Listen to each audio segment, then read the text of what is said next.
So let's pause the video right there. All right, so, yeah. Were you able to see that front passenger? Because it's not the driver. The driver didn't fire, right? No, it's that front passenger sitting just to the right of the right. So I was giving up a lot of what I could see on that side based on my position on the car, but I was taking that position based on all of the that the driver was doing. If you could see there, all of the scanning, all of the distractive maneuvers he was trying to make, the fact that he was speaking so low under his breath, trying to bait me to come up and change position on the car. So I'm picking up all these things, but I don't know if you saw me kind of step out. Yep. Yeah, pivot. I stepped out like that because once I blade, I still don't expose myself to this backseat passenger sitting behind the driver.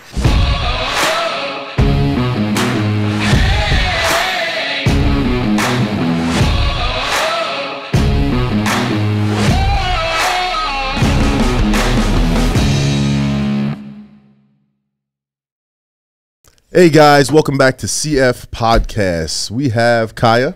What's up, guys? And we have myself, Aaron, the host for today. I want to thank you guys. It is my first time hosting CF Podcast. And you're killing it. I'm excited about it. You're killing it. I'm definitely excited. You're already doing great. Thank you, man. I appreciate that. Guys, I feel so much better, like Kaya said. I'm doing great. I really do. So for my first hosting position at CF Podcast, we've got a guest here today, okay? And I'm excited, one dear to my heart. Dear to my heart, your heart also. Yeah, absolutely. Based off the fact that our professions align with what we do here. All right, before I introduce her, I'm going to run down a little bio about this young lady. All right. She was born in San Clemente, California, was a United States Marine Corps veteran. She was the first woman to represent the Marine Corps in the sport of boxing, which is huge here. Inducted into the All Marine Boxing Hall of Fame. U.S. Women's National light welterweight champion, ranked #1 in the country. That's pretty damn good. She was #2 in the world ranking. In 2010, she began her employment with Stafford, Texas Police Department.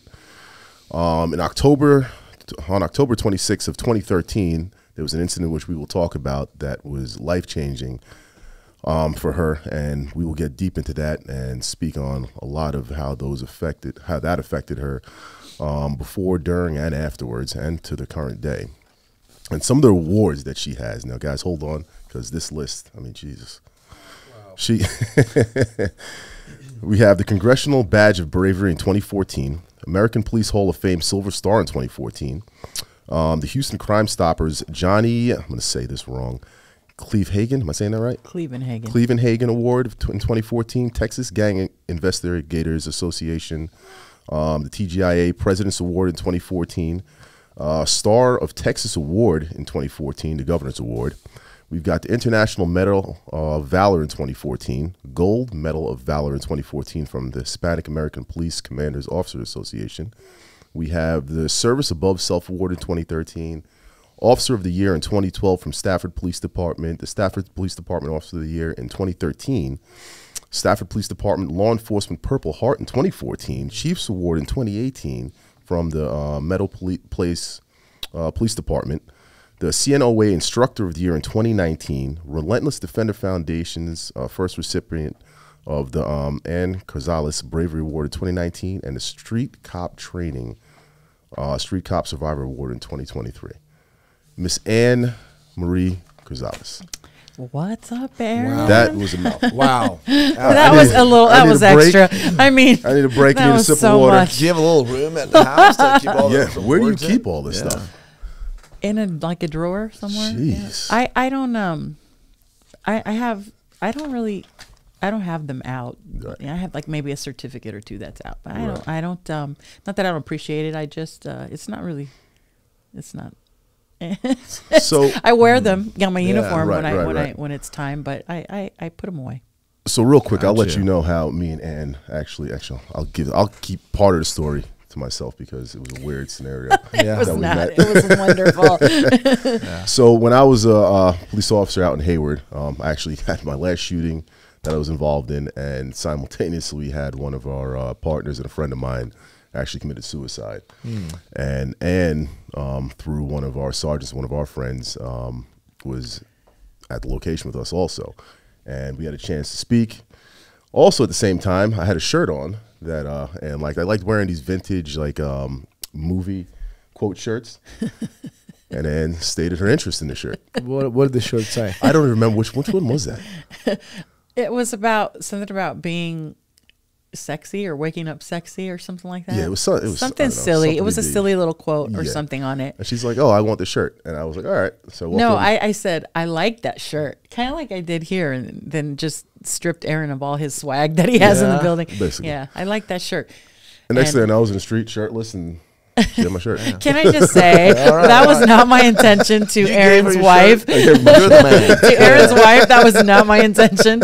But he did take his shirt off, and I was like, okay. And this is way before anything happened with the current. So that's with the current, right? That's awesome. Yeah, and it's funny because you tell that story, and there's probably I'm sure you guys have. I know you guys have lots of listeners, but there's going to be people out there like, oh, I thought that was like an isolated incident with me and my shirt. No, I'm all over the country. Like, I like that shirt. She was the only one. But in all fairness, I have been known to rip my shirt off and hand it to a sister who, usually for the girls only, because sports bras, right? Right. So I take my shirt off and then we'll exchange shirts right there on the spot. I like doing that. I don't know. For me, it's like an energy thing. It's like, what merits a good friend? He'll give you the shirt off his back, right? Yeah. So I like that. I like so-and-so wore this shirt. It's got his or her energy in it. And with people whose energy that I really like, I think it's a beautiful exchange of friendship. I agree. It definitely was. It definitely was. That's pretty cool. When was this, by the way? Oh, shoot. That was... God, this was in 2017. When did it happen? It was years back. Yeah, it was years back. Gotcha. I don't really know how long ago. But you know what I also didn't know? What's that? Switching gears here. I didn't know I was your first. You were my first podcast guest. Yes.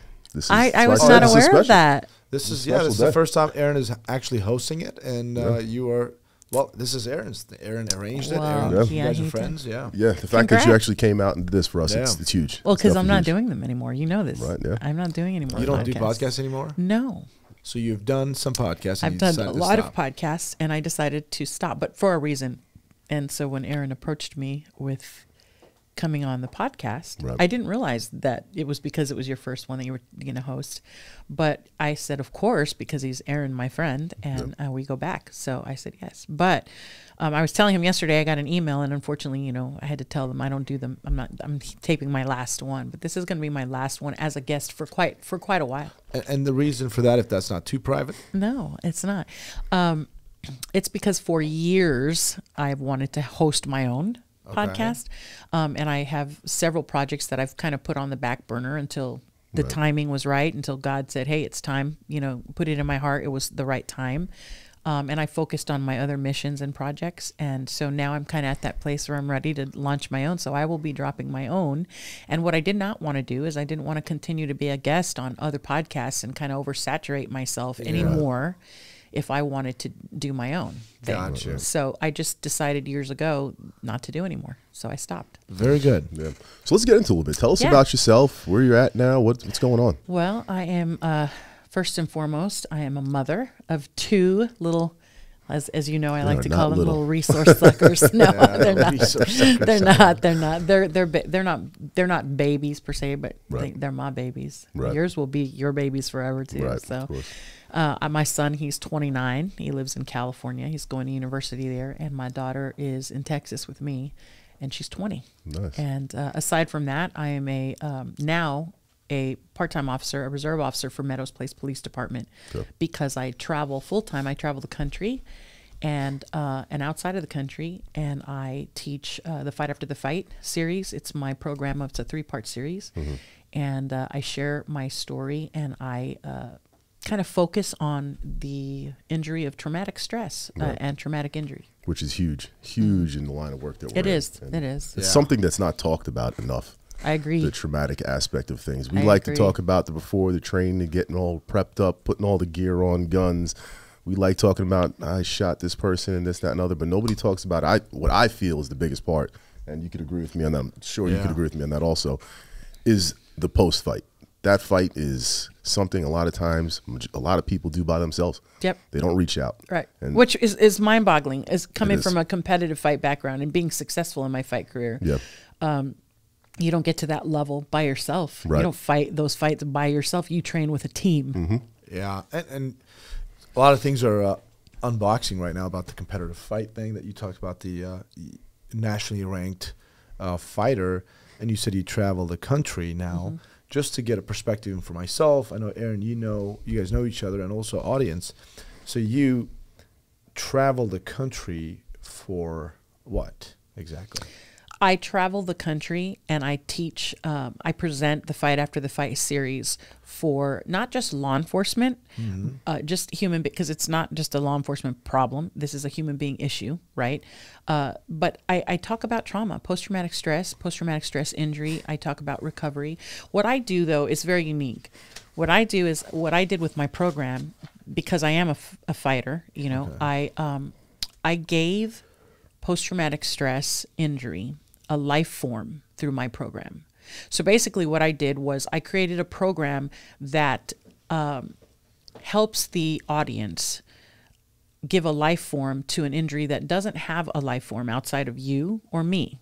So I guess what I'm trying to say is, for people who most people that I'm speaking to when I'm presenting, their brains are wired because they're first responders, they're law enforcement officers, they're tactical, right? And their brains are wired to respond, identify, respond to this threat, and you're going to eliminate, neutralize, stop the threat, right? Now, if you look back to the Las Vegas shootings, I'm going to use this as an example. Do you remember this active shooter? Right. Okay, so during that concert, this man sniping everybody out, right? And the chaos that ensued from that, we watched it unfold. We heard all the stories, right? And the problem was not that the Las Vegas police did not understand how to address the threat. It was that they couldn't what? Couldn't find it. They couldn't identify it, right? So this is a problem, because once they were able to identify what the threat was, where it was coming from, things like that, they handled their business like they needed to. But up until then, there was all this chaos and stuff.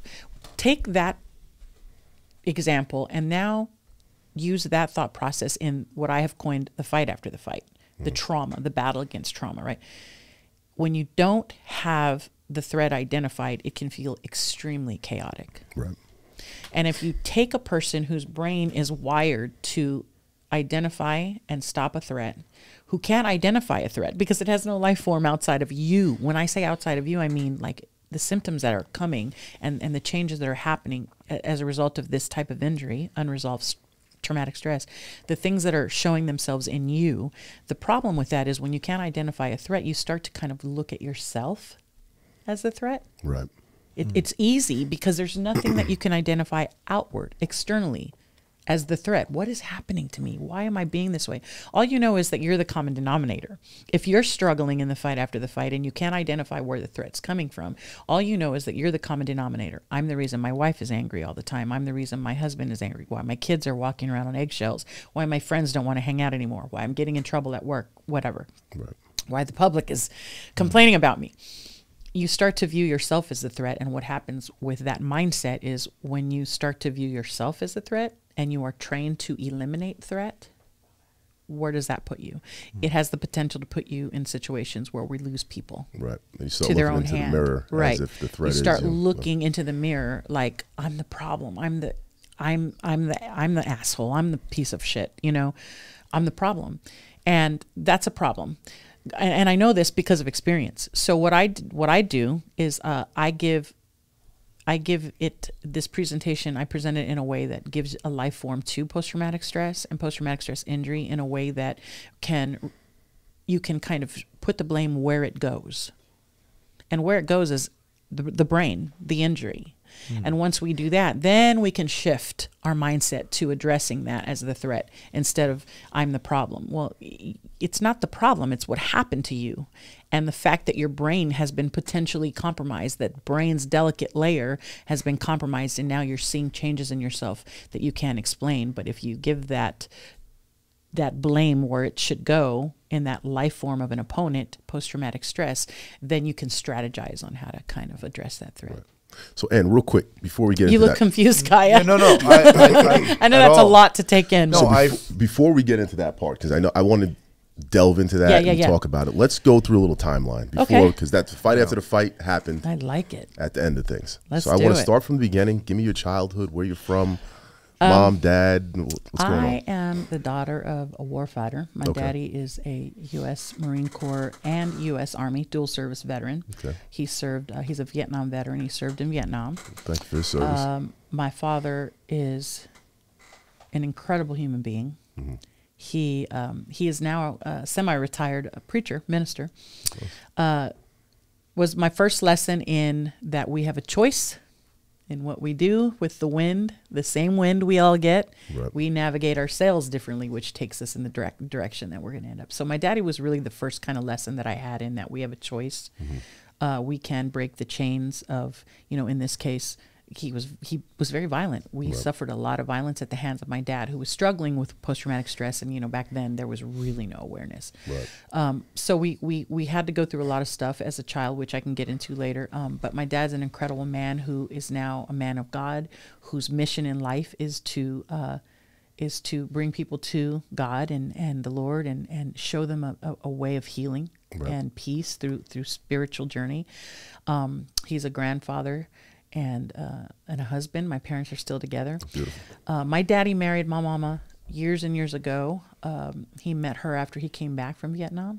Met my mother. They got pregnant with me. I was born in San Clemente, California, when he was a Marine on Camp Pendleton. Okay. So my mama, she's also a really amazing woman.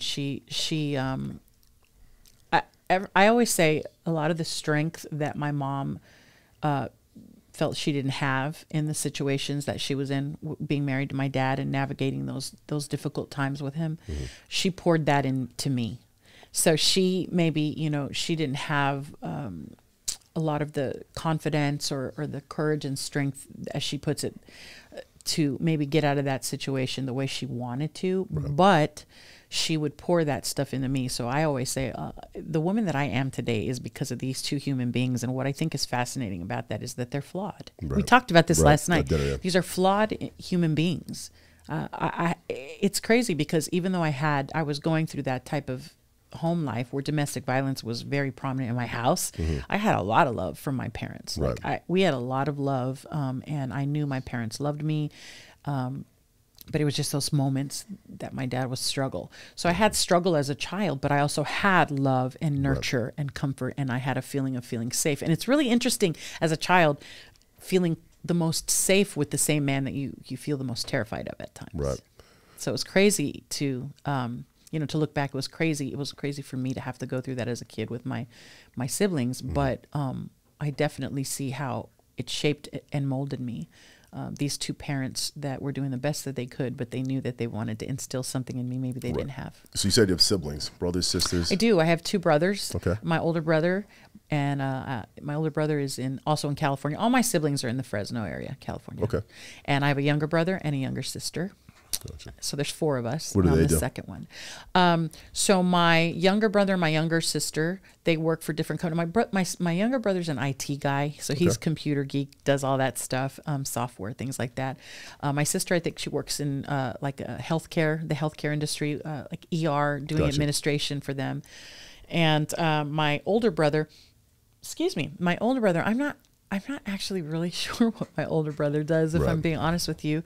I know he's worked for the company he's with for a while, but I'm not quite sure exactly what they do, if I'm being honest. Now that you asked me that, I feel kind of bad about it. My brother works on Wall Street. I don't know what he does on Wall Street. Yeah, that's crazy. And I'm saying, what does Robert do? I'm like, I don't know what Robert does. And he's going to be like, oh, great sister. Right. But yeah, they work and live there, and my son, like I said, goes to university there. So he's there with his grandparents and his uncles and aunts and stuff, cousins over there. So with the scenario that you grew up in, and again, you said that your dad was somebody who came back from war, brought it to the home front.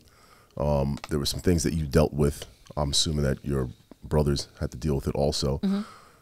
Normally, I have 4 younger brothers myself. You have siblings also? Yeah, I got 3 brothers and a sister. There's normally somebody that takes over the protection of everybody. Were you that person? I have a feeling you were that person. That was me. Yeah. Now, do you feel, due to the climate, I guess we could call it, or everything that you were raised around when it came to the side of your dad that was the violent part of it, that you protected your family when it came to that because you didn't want them to go through this, and that built the foundation of who you are now? That's an interesting question, and I feel like the short answer is yes, but there's just so many layers to that. Because I do believe that there are men and women in this world that are they come out of the womb that way. I think we are born with a certain something in there that maybe, God put into us that, these are going to be the so-and-sos of the world, and these are going to be the protectors and the guardians of the world. And I think that has always been in my nature, and I probably just came into the world this way, right? But I would definitely say that my environment, my home environment, did only reinforce what I was, my true purpose in life, what I was truly meant to do. And, you know me, I believe, this, it's no secret to anyone who knows me or knows even of me.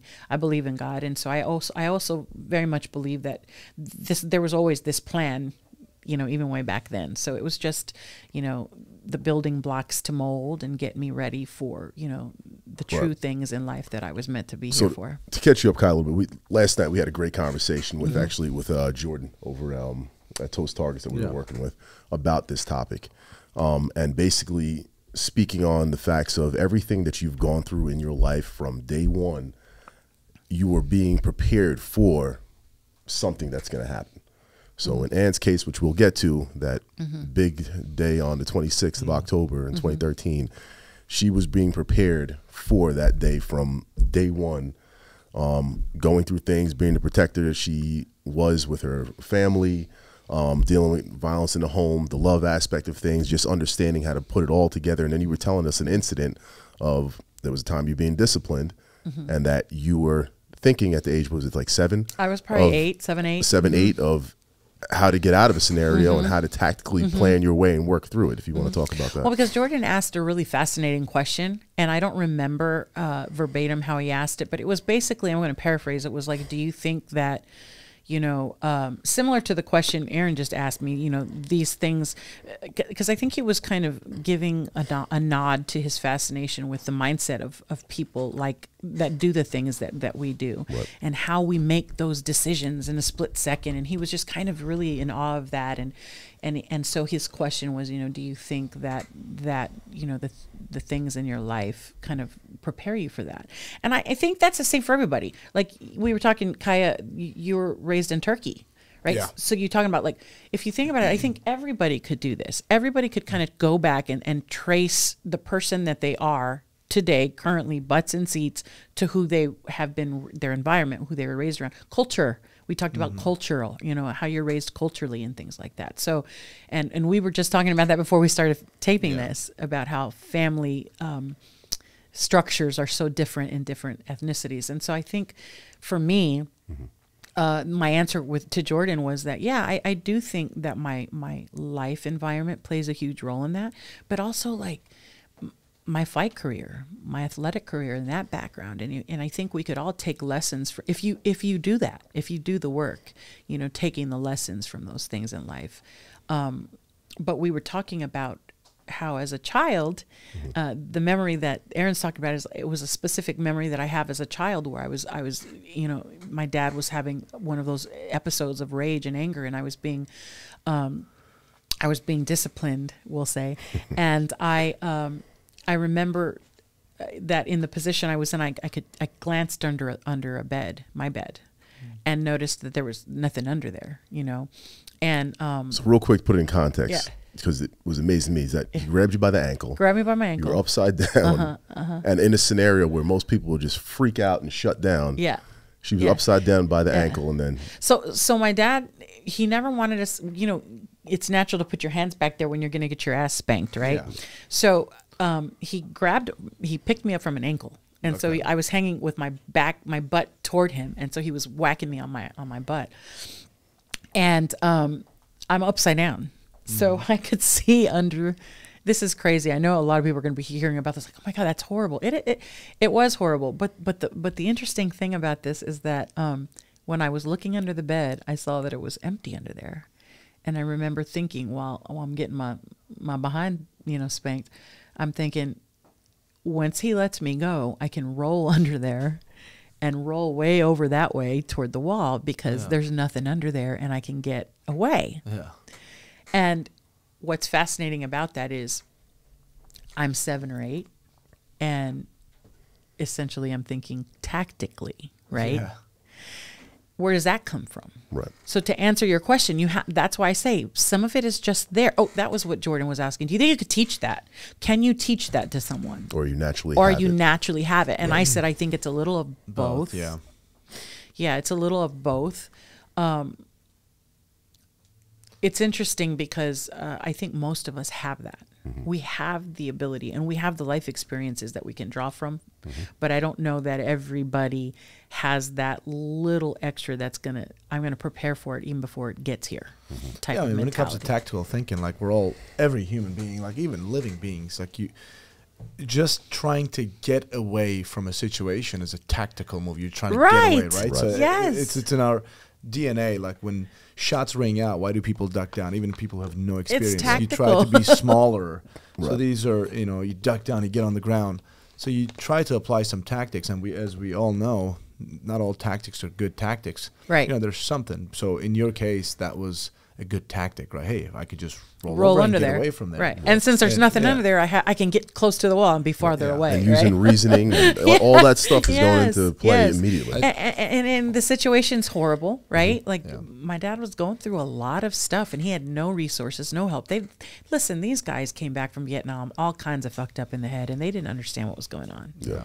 There was not that awareness back then. And it's not like parenting is taught. Right. Correct. Correct. He knows what. Like I can look at. I come from a different country, right? Although, like culturally, I guess I'm more American today because I've spent 20 years here and kind Right. of became a man here. But still, my childhood is always going to be Turkish. Right. That's just what I know. I never grew up in any. That's your in- foundation. Exactly. So, in over there, my mom knew what her mom did, her dad did, and same goes to my parents. So my mom and dad are old school, and their parents are just like Whole crazy different level old school. Yep. So these people, like my mom never went to school. How do you think that woman is going to parent? She's going to parent based on what she saw from her Correct. parents. That's her point of reference. So that's what it is. And an environment, does affect it. But significantly, in my opinion, your upbringing, the culture of that family, the household, greatly affects how you think. Yeah, it's a Right. direct correlation to Directly. I mean, I look at my life like it completely made me who I am. Like my upbringing, like they just give you water, food, and you breathe. Right. That's I had a very basic life, and then I was like, oh, you know what? I gotta somehow figure things out on my own. Right. A lot of times that's how I Right. grew up. And then it's just the fiber of who you are. Yeah. In your soul, like Yep. just the makeup of who you are. Some people are they have an innate characteristic there inside that causes them to be very neurotic. Right. Or some are just super cool and they're always that cool, calm energy. Some people are messy. Some people are super clean and organized, and Right. some people are disordered. It just makes you who you are. No, you know. 100%. 100%. So tell me a little bit about school, high school, middle school. How was that? I loved high school. Okay. I know a lot of people don't have a lot of great high school memories. I hear a I lot of loved people. high school. I loved Me too. high school. High Did you school, love I high loved. school, My Kai? favorite part of my Yeah, life. I was love my high school. I loved high Yeah. school. I had a great time in high school. My daughter's like, I hated it. My Yeah. son didn't like. I don't think he Yeah, liked we it had a much. great time. Yeah, I had a great high school career. I had so much fun in high school. I ended up. So I went. Little fun fact about me, you might not know, Aaron. What's that? I went to the School of the Arts in high school. Did you really? Okay. I didn't For know. jazz, I danced. Okay. I was trained in classical ballet, jazz, tap, modern. That street. probably transferred over to boxing. It certainly did. I you viewed go. boxing as like choreography, Yeah. especially when it came to my feet and footwork. Acting, Okay. singing, all of that. I thought I was going to be, I always joke, I say, I thought I was going to be J-Lo, but without the booty. Ooh. I was like, this was J-Lo before J-Lo. I thought I was going to be J-Lo, without the booty. Right. But, life takes you in what they say, if you really want to make God laugh, tell him your plans. Yeah. He's like, Show no, you ma'am. something totally No, different. ma'am, Yep. you ain't got no booty for that. You're going to go this way. That's funny. So, that was my high school. And then I ended up leaving the School of the Arts the end of my junior year, and I went over to the high school where I ended up graduating from. At the time, I was in California. So I graduated out of California, and I got there, and I had a great time. And I just look back on my high school days, and I have really fond memories. I was not like an honor roll student. Yeah. I passed, but I didn't really try super hard in school. I was such a social butterfly. Yeah. And I just wanted to have fun and be nice to everybody. And Okay. yeah. But I had a good time. Good I was memories. homecoming queen. There you go. Did you? Didn't know that either. I know. That was not on here. That's not on there. I was a homecoming queen. Is that not hilarious? People look at me now and they're like, damn. So I can see that. Yeah, I like, can what see that. happened to you? I thought you were going to be, some famous actress and singer and dancer. I'm like, yeah. No, you're doing a whole lot better now. Now I kick ass and A whole take lot names. A whole lot better than that. So after high school, what'd you do? I joined the Marine Corps. Marine Corps straight out of high school? Straight out of high school. What was the reasoning behind that? Why Marine Corps? You want to know the truth? I want to know the truth. I went on an audition. My mother had no idea. Sorry, Mom. She had no idea I was there. I packed a bag, and I went to audition for a pro cheerleader for basketball. Okay. I was not old enough yet. I was not quite 18 quite yet. I wasn't old enough. Anyway, I went there and I auditioned, and I wore these hot pink spandex biker shorts. And nowadays, those are like booty shorts. They weren't back then. These were real like biker shorts. Yeah. They went down to your knee, right? Okay. But they were hot pink, and I had a hot pink sports bra, and I had my hair in a side pony with a hot pink scrunchie. Okay. And I was hot. Yeah. And I went and showed up, and I showed out because now I'm a trained dancer, right?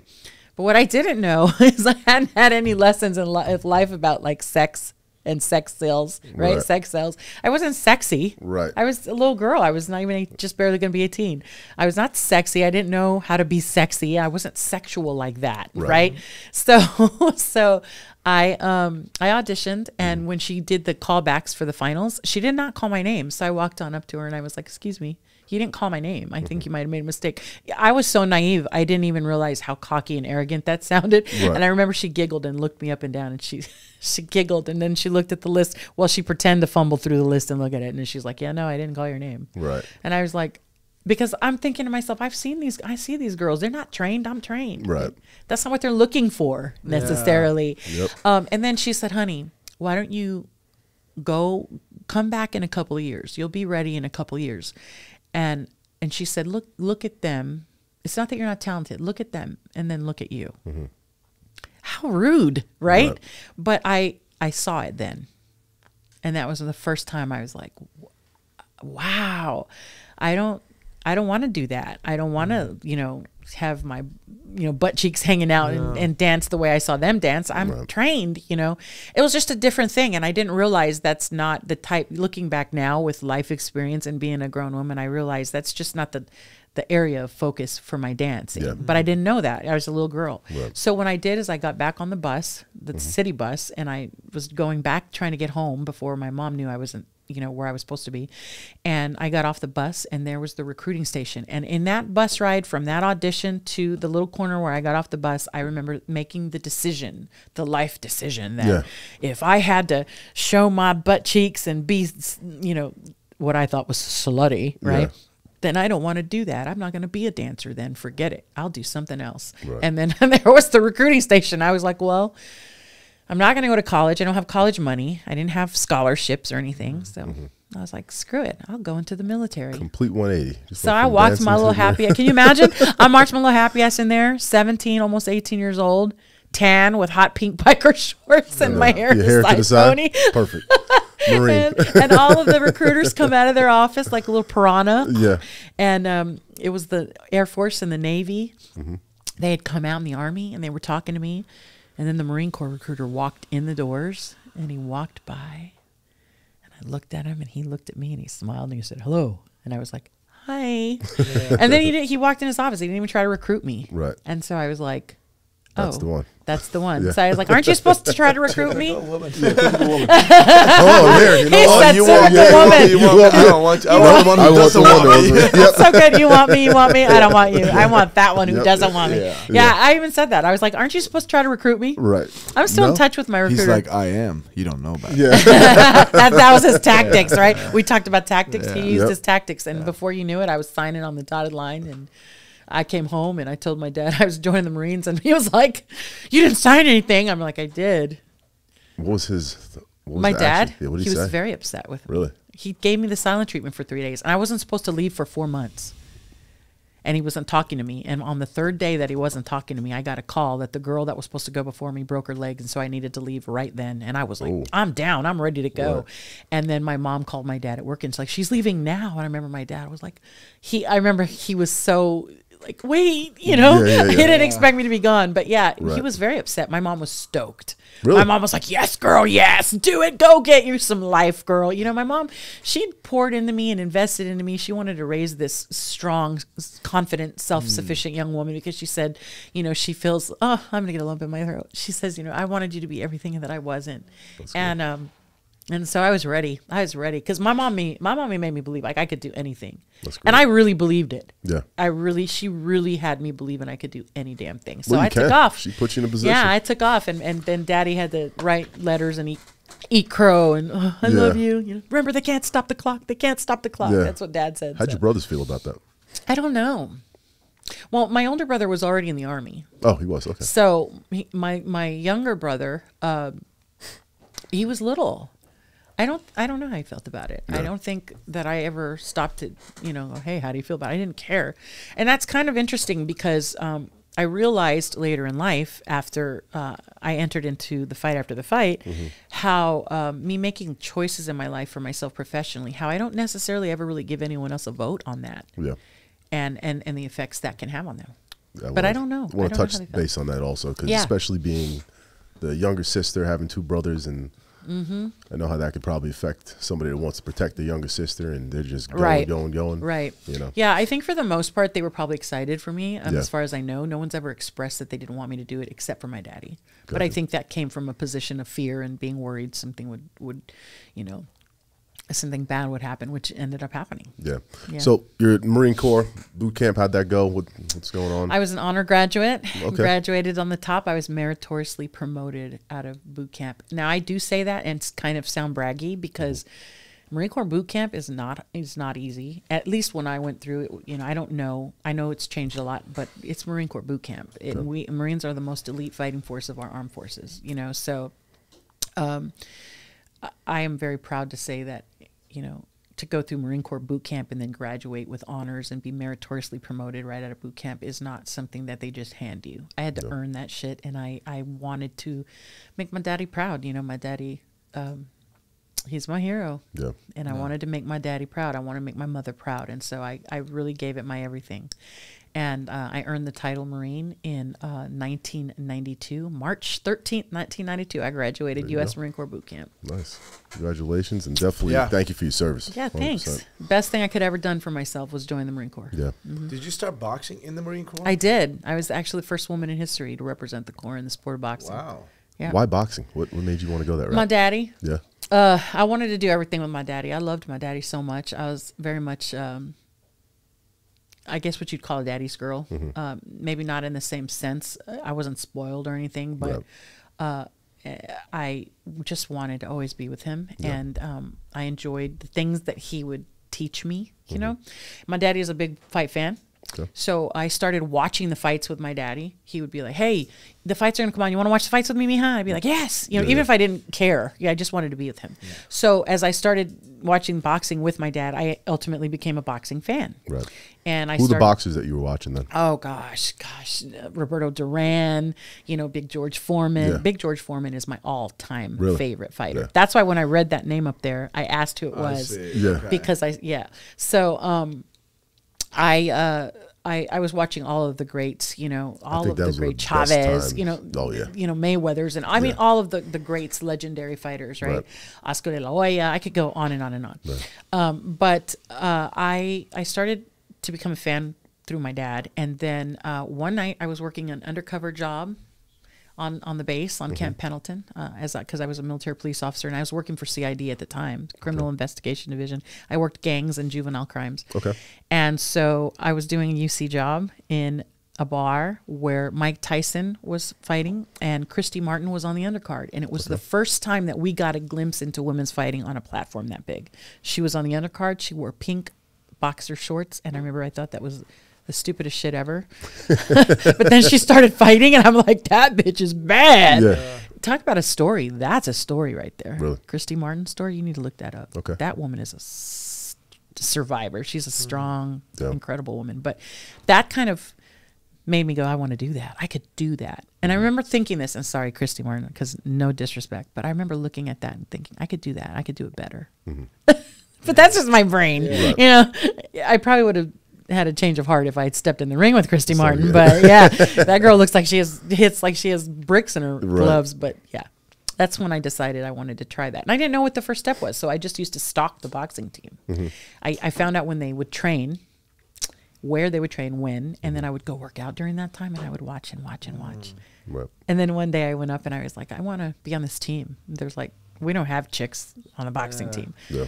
I was like, I'll be, obviously, but I'm me. And I know I can do this. So I had to plead my case. I had to go talk to the sergeant major and look, I said, hey, just show me the Marine Corps order that says women cannot compete in boxing. It stands to reason. You have male Marines in the most elite fighting force of our armed forces, representing the Corps in boxing, fighting under the USA boxing sanctions. Women fight under the USA boxing sanctions. Why do we not have the most elite of our fighting forces represented, you know, women, right? We should. Women Marines, male Marines. We should have both. And they didn't have, you know, hey, there was no order. And he's like, okay, well, I guess I'll have to get you some special gear, but you're going to have to try out, right? Yeah. So I did. And they tried to beat the quit in, you know, out of me or into me. And it just, you know what's crazy? You know what's crazy? You talk about childhood, you know, things. I remember thinking to myself, you've been through this not before. One of y'all can beat me up like my daddy. Yeah. You can't hit me harder than my daddy. Yeah. You know what I mean? And I was not afraid. So while it's something that somebody might think, oh, that's horrible, bullshit. Like you can take those shit sandwiches and turn them into something more amazing. Yeah. And that's what I did. And I looked at that. I used that as an example. You know, I survived that. I'm going to survive this. Right. And I wasn't afraid. That's amazing. That is amazing. Okay, so you go through the boxing.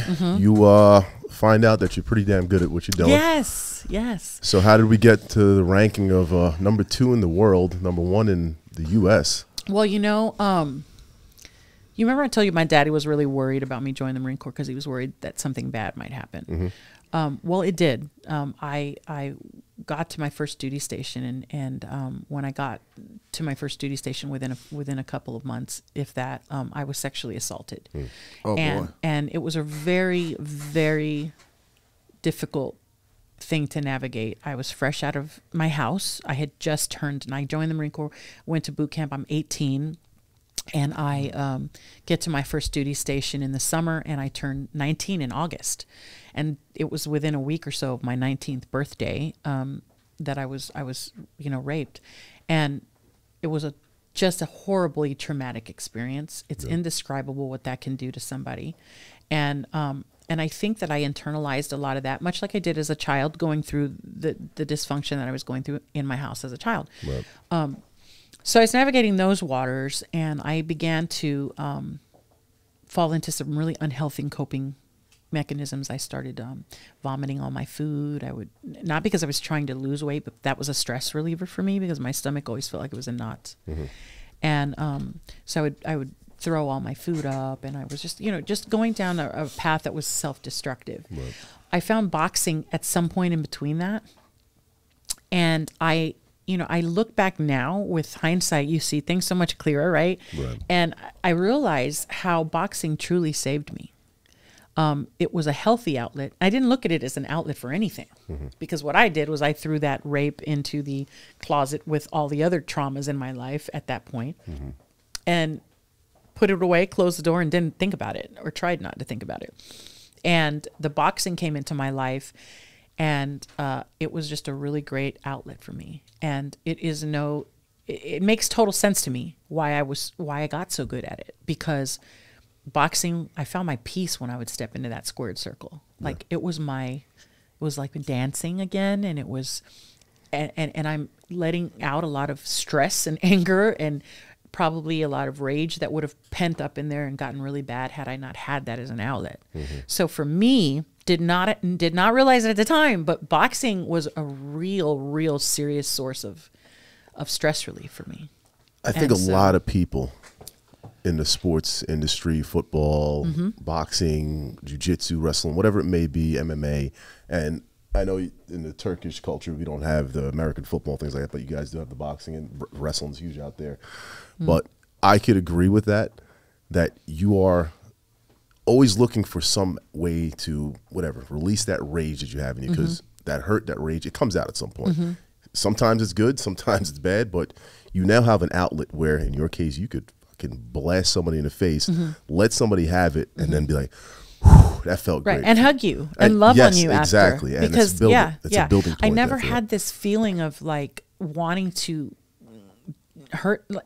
Don't get me wrong. I really wanted to take you out, but so I could get the win. Right. And then I wanted to love on you after and be your friend. And you almost feel bad doing it. I didn't feel bad doing it at the time. In the aftermath, I felt, I'm sad that they didn't win, because I also understand and have such a mad respect for all of the work that goes into preparing and the courage it takes to step into the ring with someone. That's what I love about the fight game. It's so honest. I didn't do it in a fight game. I did it in football, but even in football, the same scenario.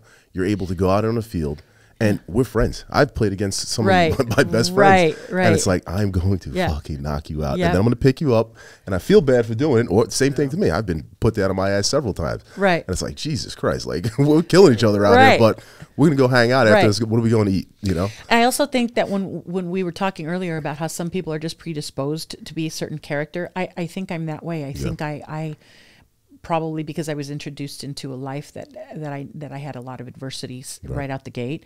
I kind of my brain almost doesn't. I've had to learn how to be at peace, and not. I was always living for the struggle, living for the fight, living for the challenge of getting through something hard. John Bon Jovi, the group, Living on a Prayer. Everybody knows that 80s song, Living on a Prayer. You live for the fight when that's all that you got. That's kind of like me. That was all that I ever had. And that's when I did my best work.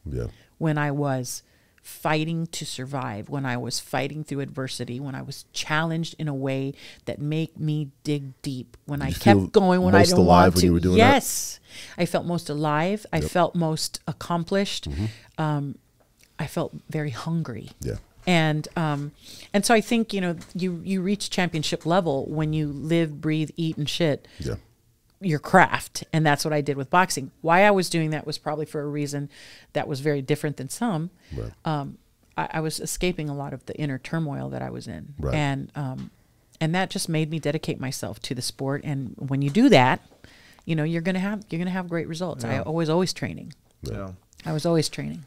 No, that's. I mean, now that we're obviously going to go into this other critical incident that you dealt with, but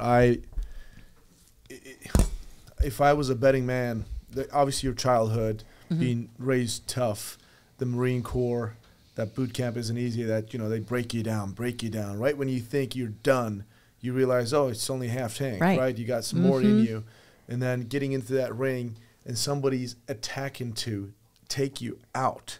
And you're fully conscious of that, and you're fighting back, like to take that person out. That all made you respond the way you respond. All that critical thinking. Yeah, which we're going to get to, obviously. Anybody's watching, if they don't know what we're talking about, they're going to know very soon, so stay tuned. But I truly believe all of that prepared you for that moment, because there's so many cops out there who have just lived a regular life, went to college, maybe play a little football or maybe tennis or something, and then became a police officer at a small town somewhere, right? And then boom, when that happens, it is virtually impossible for that person to react the way you did, because just simply the bottom line isn't prepared the way yours was. So very interesting. But I also believe that you may not have been dealt the same cards, but if you seek out ways to train the mind, to train yourself mentally.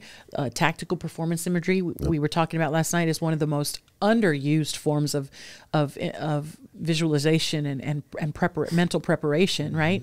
But there's lots of different ways that you can achieve this heightened level of readiness that I have. You don't have to have been in the military or been a fight champion or gone through some of the things. I think we all have something we can draw from. And that's the thing. It's changing the mentality, changing your mindset to go, okay, these are horrible things that maybe happened to you, or a horrible thing that's happened. And so instead of putting it aside and not wanting to think about it, maybe think about it and draw the lessons from it. It's the mindset. Like I would, if I was a betting man, like if you have the mindset, so you could have a guy who trains all the time, badass and everything, but the mindset isn't there. Then you got a guy who doesn't. Yes. But the mindset is there. I mean, we all have our stories. Yes. Right? We're here to obviously listen to yours, but you not only had all of that stuff, but you had the mindset. Obviously, if you didn't have the mindset, you wouldn't have the success that you had at the boot camp and your rings in the boxing career. You have the mindset. Right. And that mindset is the one that got you through that. Right. I think believe that the seeds were planted from my father, from my mother, from my big brother, who was like, don't you ever let anyone bully you. Don't you. I was taught by bullies about bullies and how to handle bullies from my big brother. You punch him in the nose. You punch him right in the freaking forehead. Yeah, right there. A lot of times they don't want that feeling. Then they end up either never bothering you again, or they're your friend. Exactly. You realize, she's better on my team. She's better on my team. Exactly. So let's talk about the police career now. So we get out of the military. Yeah. Honorably discharged. Of course. Okay, beautiful. Yes. So where we go after that? Where are we? My military career was great. I had a wonderful time. I ended up giving birth to my son, my first child, while I was in the military. Okay. So he was born on the same base that I was born on. Well, I wasn't born on the base, but he was born on the same base that my father was stationed at when I was born. Okay. So it's kind of nice little repeating of history. Nice.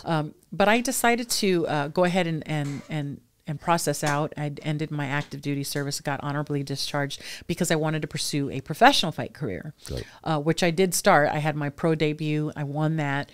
But my parents got sick and they wanted to go back to Corpus Christi, Texas, where they were from. Okay. So I followed them there and I took a job with the police department there as a dispatcher because I didn't have any of my civilian licensing or anything yet. Okay. And I dispatched for a lot of years as well while I, kind of helped look over my parents. And then they got better and they went back to California and I stayed in Texas because by this time I had met my husband, my now ex-husband. Gotcha. Right. And had my daughter. Gotcha. Did you find that being dispatched before a police officer helped out a little? Yes, absolutely. Not a little, a whole lot. Back when I was an MP on Camp Pendleton, a military police officer, we dispatched and worked as cops. Okay. So there was no one or the other. One night you might patrol one area, one night you were assigned to dispatch. Okay. So I did both. And when I came out into my civilian life, I dispatched because it was, they always need dispatchers, high turnover rate. It's a very stressful, tough job. Right. But I think, well, I don't think I know. I was a better dispatcher because I was a cop, and I was also a better cop because I was a dispatcher. Dual training on those two things is a game changer for both roles. To fully agree with you on that, and I'm sure you'll agree with me on this too. We had, and I'm sure you met Phil Woolley, a couple of guys. He was one of those guys, and Phil was my FTO. Yeah. This freaking guy, knowledge-wise, was like an overwhelming amount of knowledge. Yeah. He knew everything about everything. Former military, he knew the streets inside and out. Like one of, if not the most favorite FTO that I ever had, ever working. And he probably knew how to run things 50 ways to Sunday to get what he wanted. He knew how to do it every time, and he didn't give a shit. He was not scared, bigger, whatever the hell. He knew how to handle it. And he was a great dispatcher. Phil was just like this on the mic, no matter what. Yep. And an unfortunate scenario we had out in Hayward when Sergeant Lunger had gotten shot and killed, and Phil, unfortunately and fortunately, was on the mic that night. And even with, and they obviously were great friends, went through everything like that. Even with it, if you ever listen to this dispatch, I'm sure you had a chance to listen to it. Most professional dispatcher and cop at the same knew what to do, how to do it. Didn't put you in any scenario, even if you're on the street. Deal with what you're dealing with. Let me deal with everything else. I think because you have that understanding of what's going on back there, 100%. what they need, what they're dealing with, and then what's going on out here. You have that understanding. When you're sitting back there, you have that understanding of what we're up against environmentally. Yes, even. You know, a lot of times it's like, why does dispatch isn't listening to me? They keep asking me to repeat. Well, no, they probably have somebody in their ear on a phone that's screaming bloody murder, and they're trying to get information. Or why didn't dispatch get that information? Well, they probably really tried, but when someone is in crisis or going through something horrible, it's hard to get that. It's such an undervalued position and I agree. role when it comes to that. He was on one of my shootings also, and when you hear that, and especially being a cop and something like that too, and I'm sure you can say the same thing. When you hear that voice and all that already, you're like, you already know it's like, good. It's good. Yeah, we're all good here. It's good. Yeah, Yeah, I've had my favorite dispatchers too, where you just know when you go 1041, you're like, it's Adam. It's so and so tonight. We're just gonna be a good night. Yeah, I'm not gonna have to ask for stuff all the time. Yeah. You know, So. I say hats off to all our dispatchers out there listening. Yes, 100%. Couldn't do it without you. Couldn't do it without you. Gotta give them Keep a your shout out. dispatchers happy. Yeah. They love. We love. I say we because I still dispatch. We love to eat. No. Get us a drink. Get us something to eat. We'll take care of you. 100%. Stop by. There are calls pending, and you got some big calls, and don't piss them off. 100%. Or you're en route to the station. Hey, we got another one waiting for you. Because you can hold it. You can hold that call for the next shift to arrive for a half hour, 45 minutes, whatever. Or you're gonna handle it. You're gonna you handle get it over right 5, 4, before 3, 2. Wait, I got one more for you. One more for you. It's been pending. You're probably gonna have paper on this one.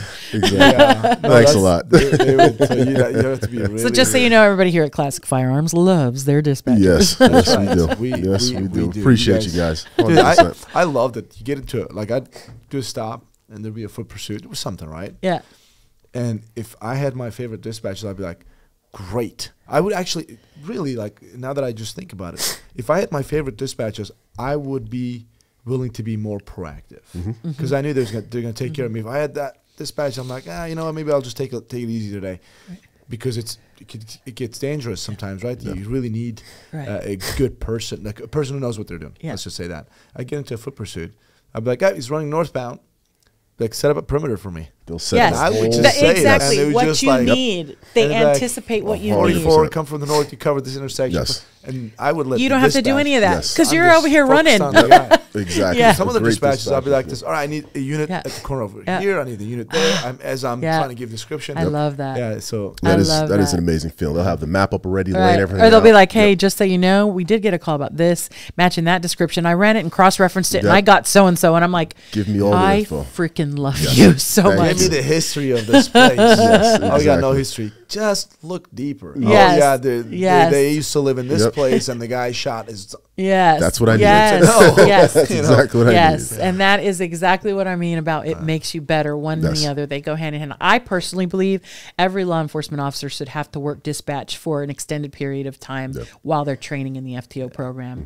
And I also believe that dispatchers coming in should not just go on one ride along, but they should get out there and be exposed to it. And so they get that understanding, because it is hard. It's hard to understand what, one or the other is going through when you haven't witnessed it. 100%.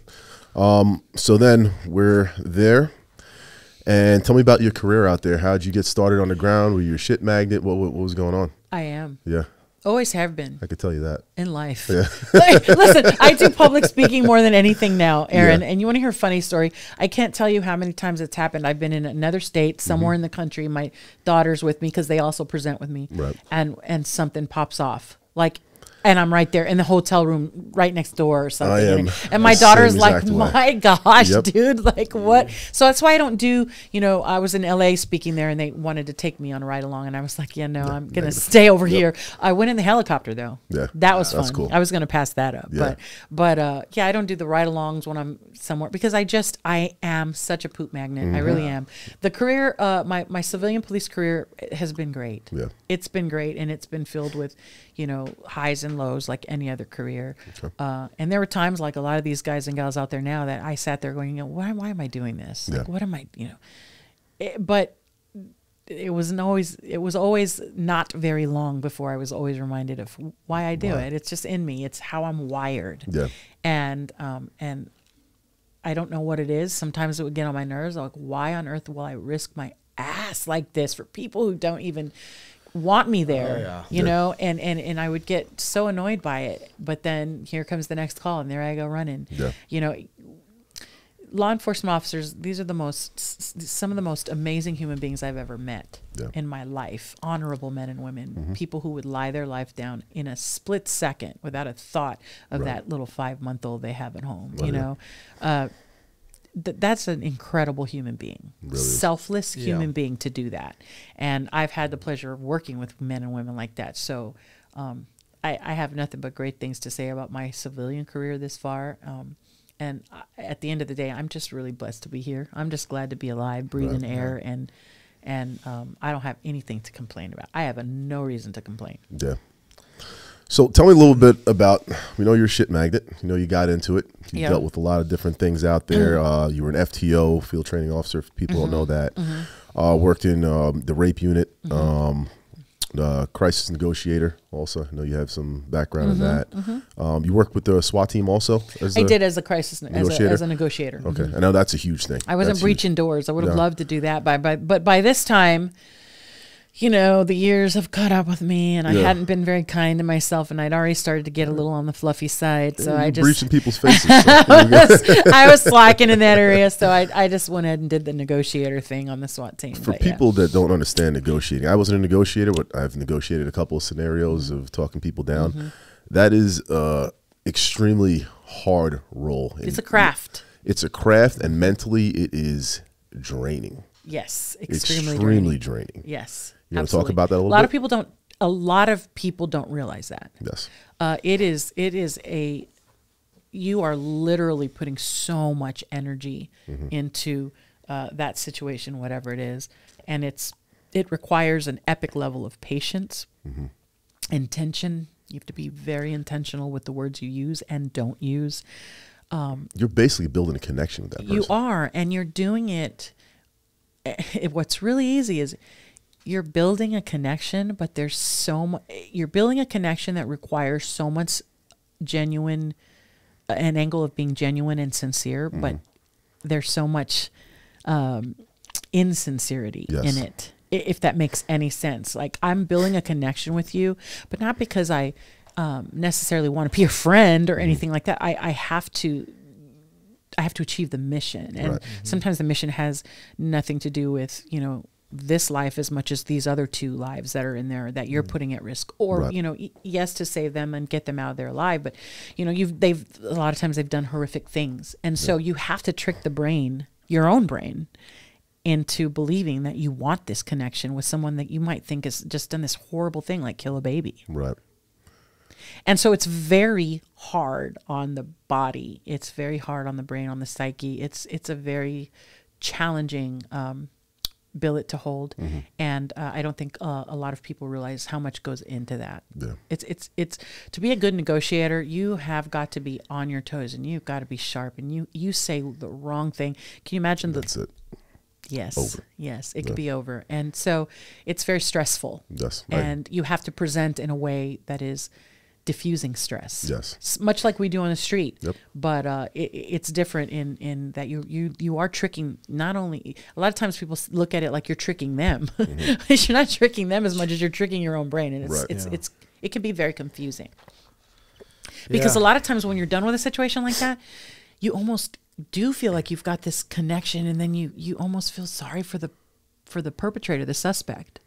And it's this weird. You could try to understand their perspective, okay? Because when I got out of law enforcement, the first thing I realized, and this is me, when I was in it, I thought there was the black, white, like the right, wrong, and there's this little bit of a gray area.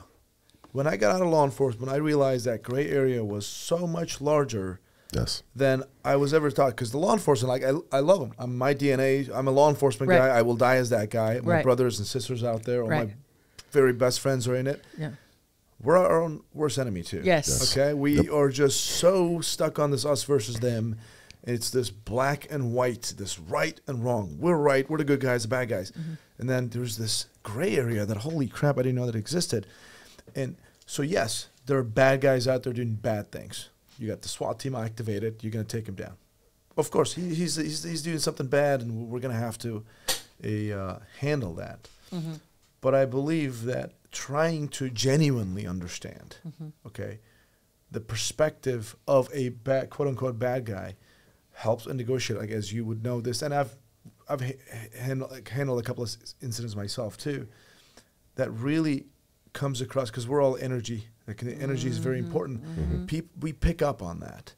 If I can try to bullshit my way through it, sometimes I'll be successful. But if I genuinely try to understand the perspective of a person, I'm not deviating away from the mission. Okay, there's a mission I got to do, and I'm always on the side of a victim, of course. I feel like I'd be a better, more effective negotiator if I can understand.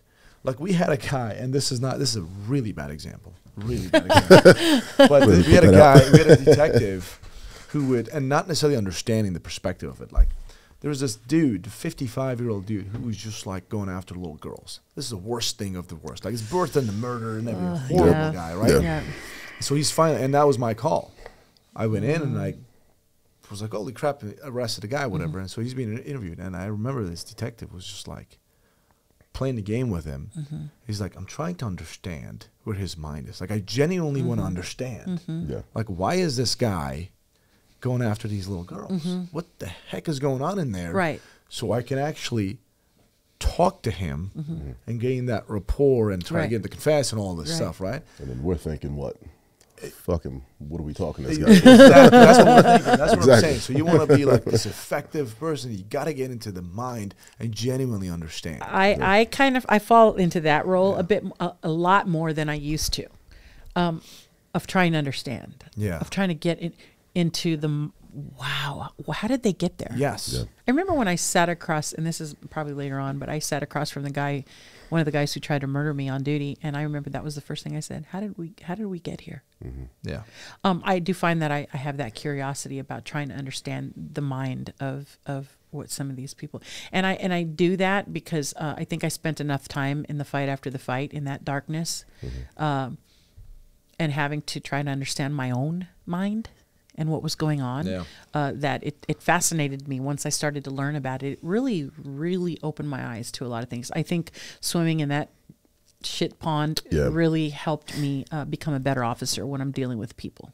Yeah, in my case, I could definitely say that being impartial in certain scenarios, especially has to do with kid crimes, it was hard for me. Yes. You told me a 55-year-old guy was out there raping little girls. I'd say, you know what? You should probably not have me at that call. I don't need to understand. I don't need anybody else in here with me right now, and don't worry about anything else at this point. That was my thought process. But we have to be impartial. We have to deal with them a certain way. But we're all humans. Yes, we're humans. And I think that comes back to the correlation of what you have going on at the household, also, because then automatically we relate things. Automatically. So if you have children, and then you see something like that. Do you like documentary films? I'd love documentary films. Did you ever watch the ones, I don't remember what streaming platform, you could Google it and figure it out, I'm sure, but there's one, I watched probably 2 or 3, but there was one called I, Pedophile. I have not watched that. I, a pedophile. And I saw it on there.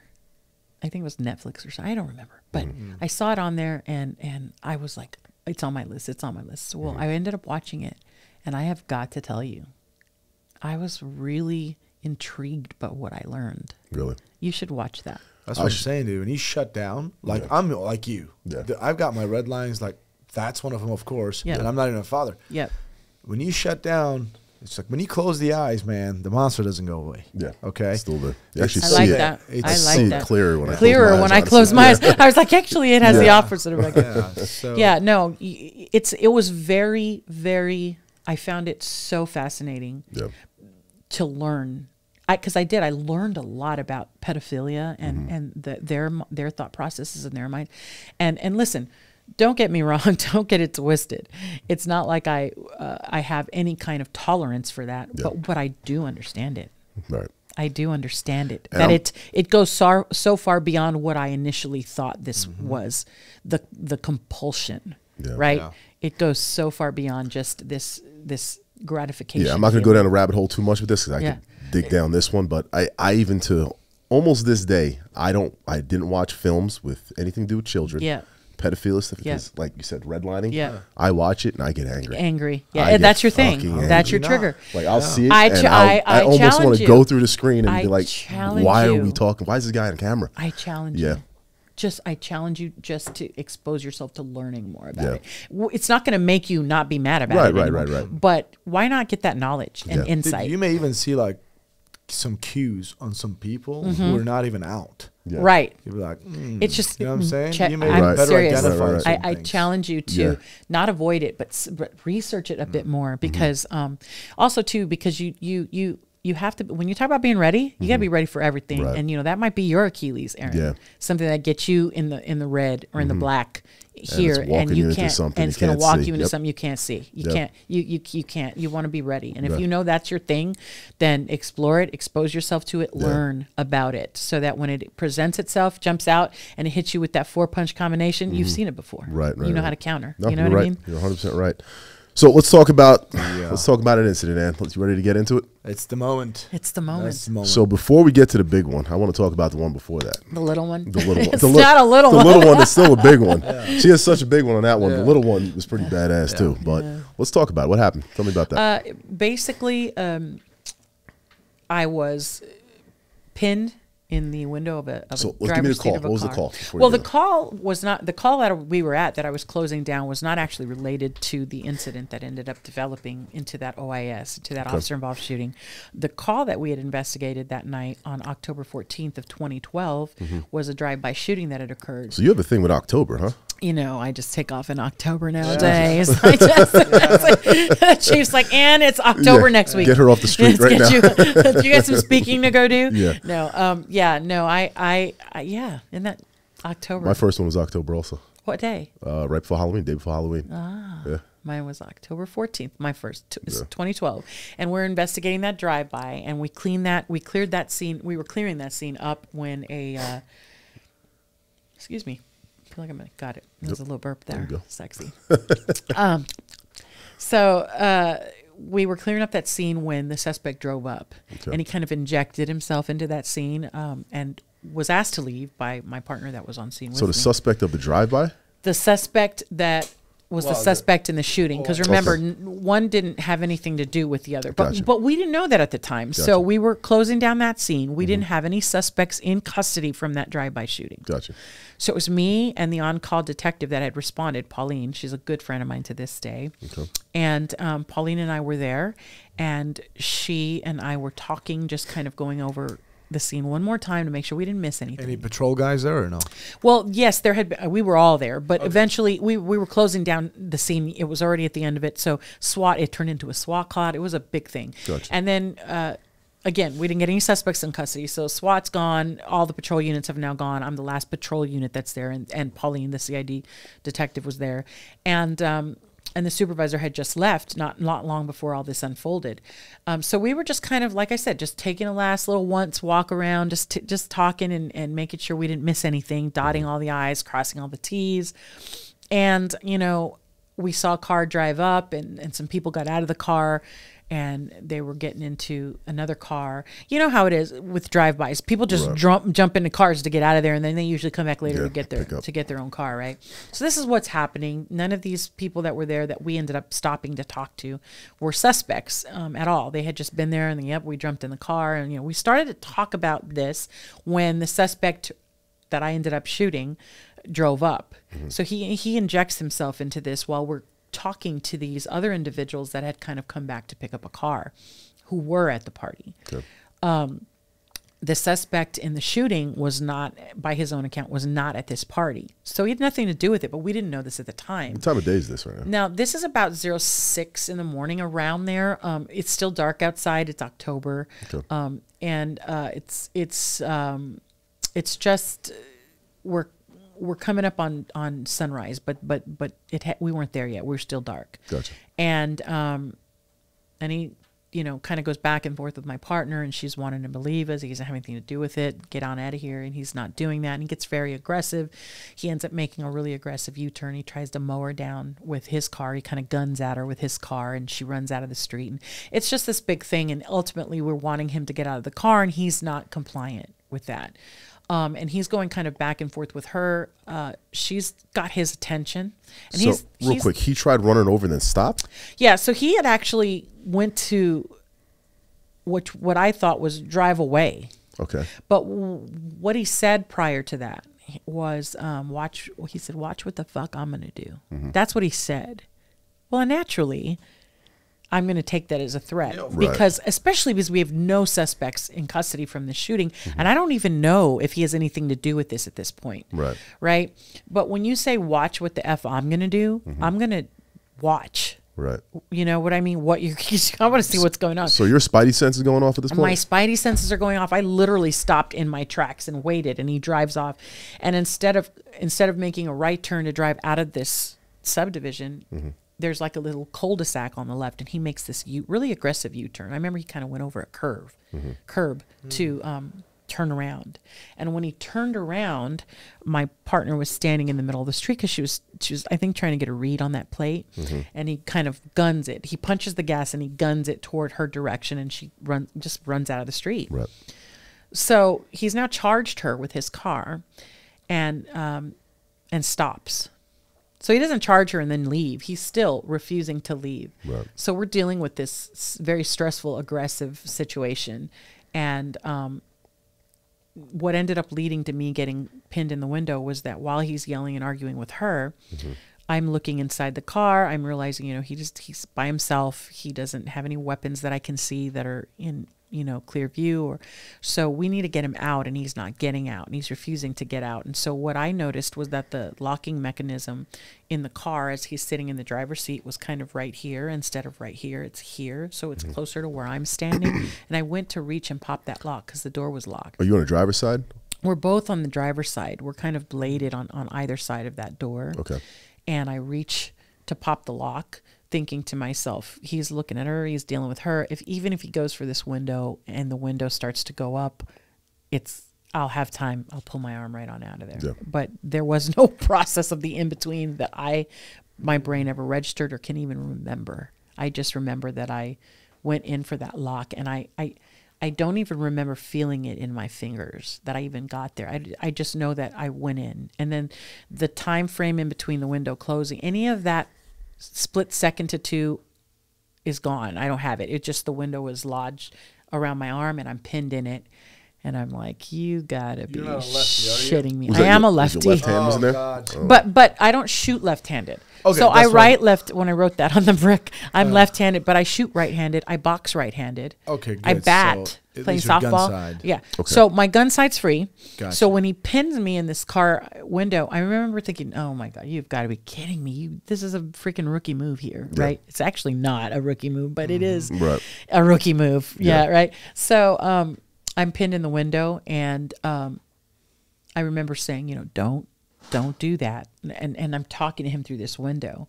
And Pauline had jumped up on the running board, and she was trying to free me. It just got chaotic. It went to hell in a handbasket. So at this point, he's not driving. No, I think there was like a second or two before he punches the gas. I don't know the time frame between when I realized, because you have to understand, like, I've already lost the in between the window going up and I would be a liar to try to tell you how long that was. But I know that the window was up. I'm on my tippy toes. My arm is lodged in there, and of course I try to pull out. It's in there. Yeah. It is on me. That window's locked around my arm, and I'm like, literally, I would have ripped the skin off my arm. I would have deboned my arm like a chicken, to get my arm out. But there was no moving it. Yeah. And he punches the gas and takes us for a ride. Okay. So I'm being dragged by this car, and I'm like, yeah, this is going to hurt. You're going to get a lot of head trauma. You need to stay conscious. Whatever head trauma you sustain, you need to stay conscious. This is what I'm telling myself as I'm trying to prep myself to battle for consciousness, because that's what I was and I've been there before. And we talked about yes, this. I've been there before. Yes, I've been there before, where I'm getting hit, and I know that I'm not conscious, but I'm still standing, right?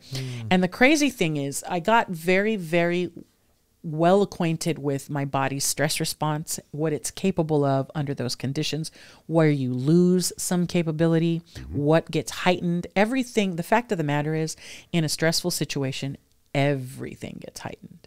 Everything. So what I did learn in the fight game is that while she's hit me so hard I can't see her, but I can smell her.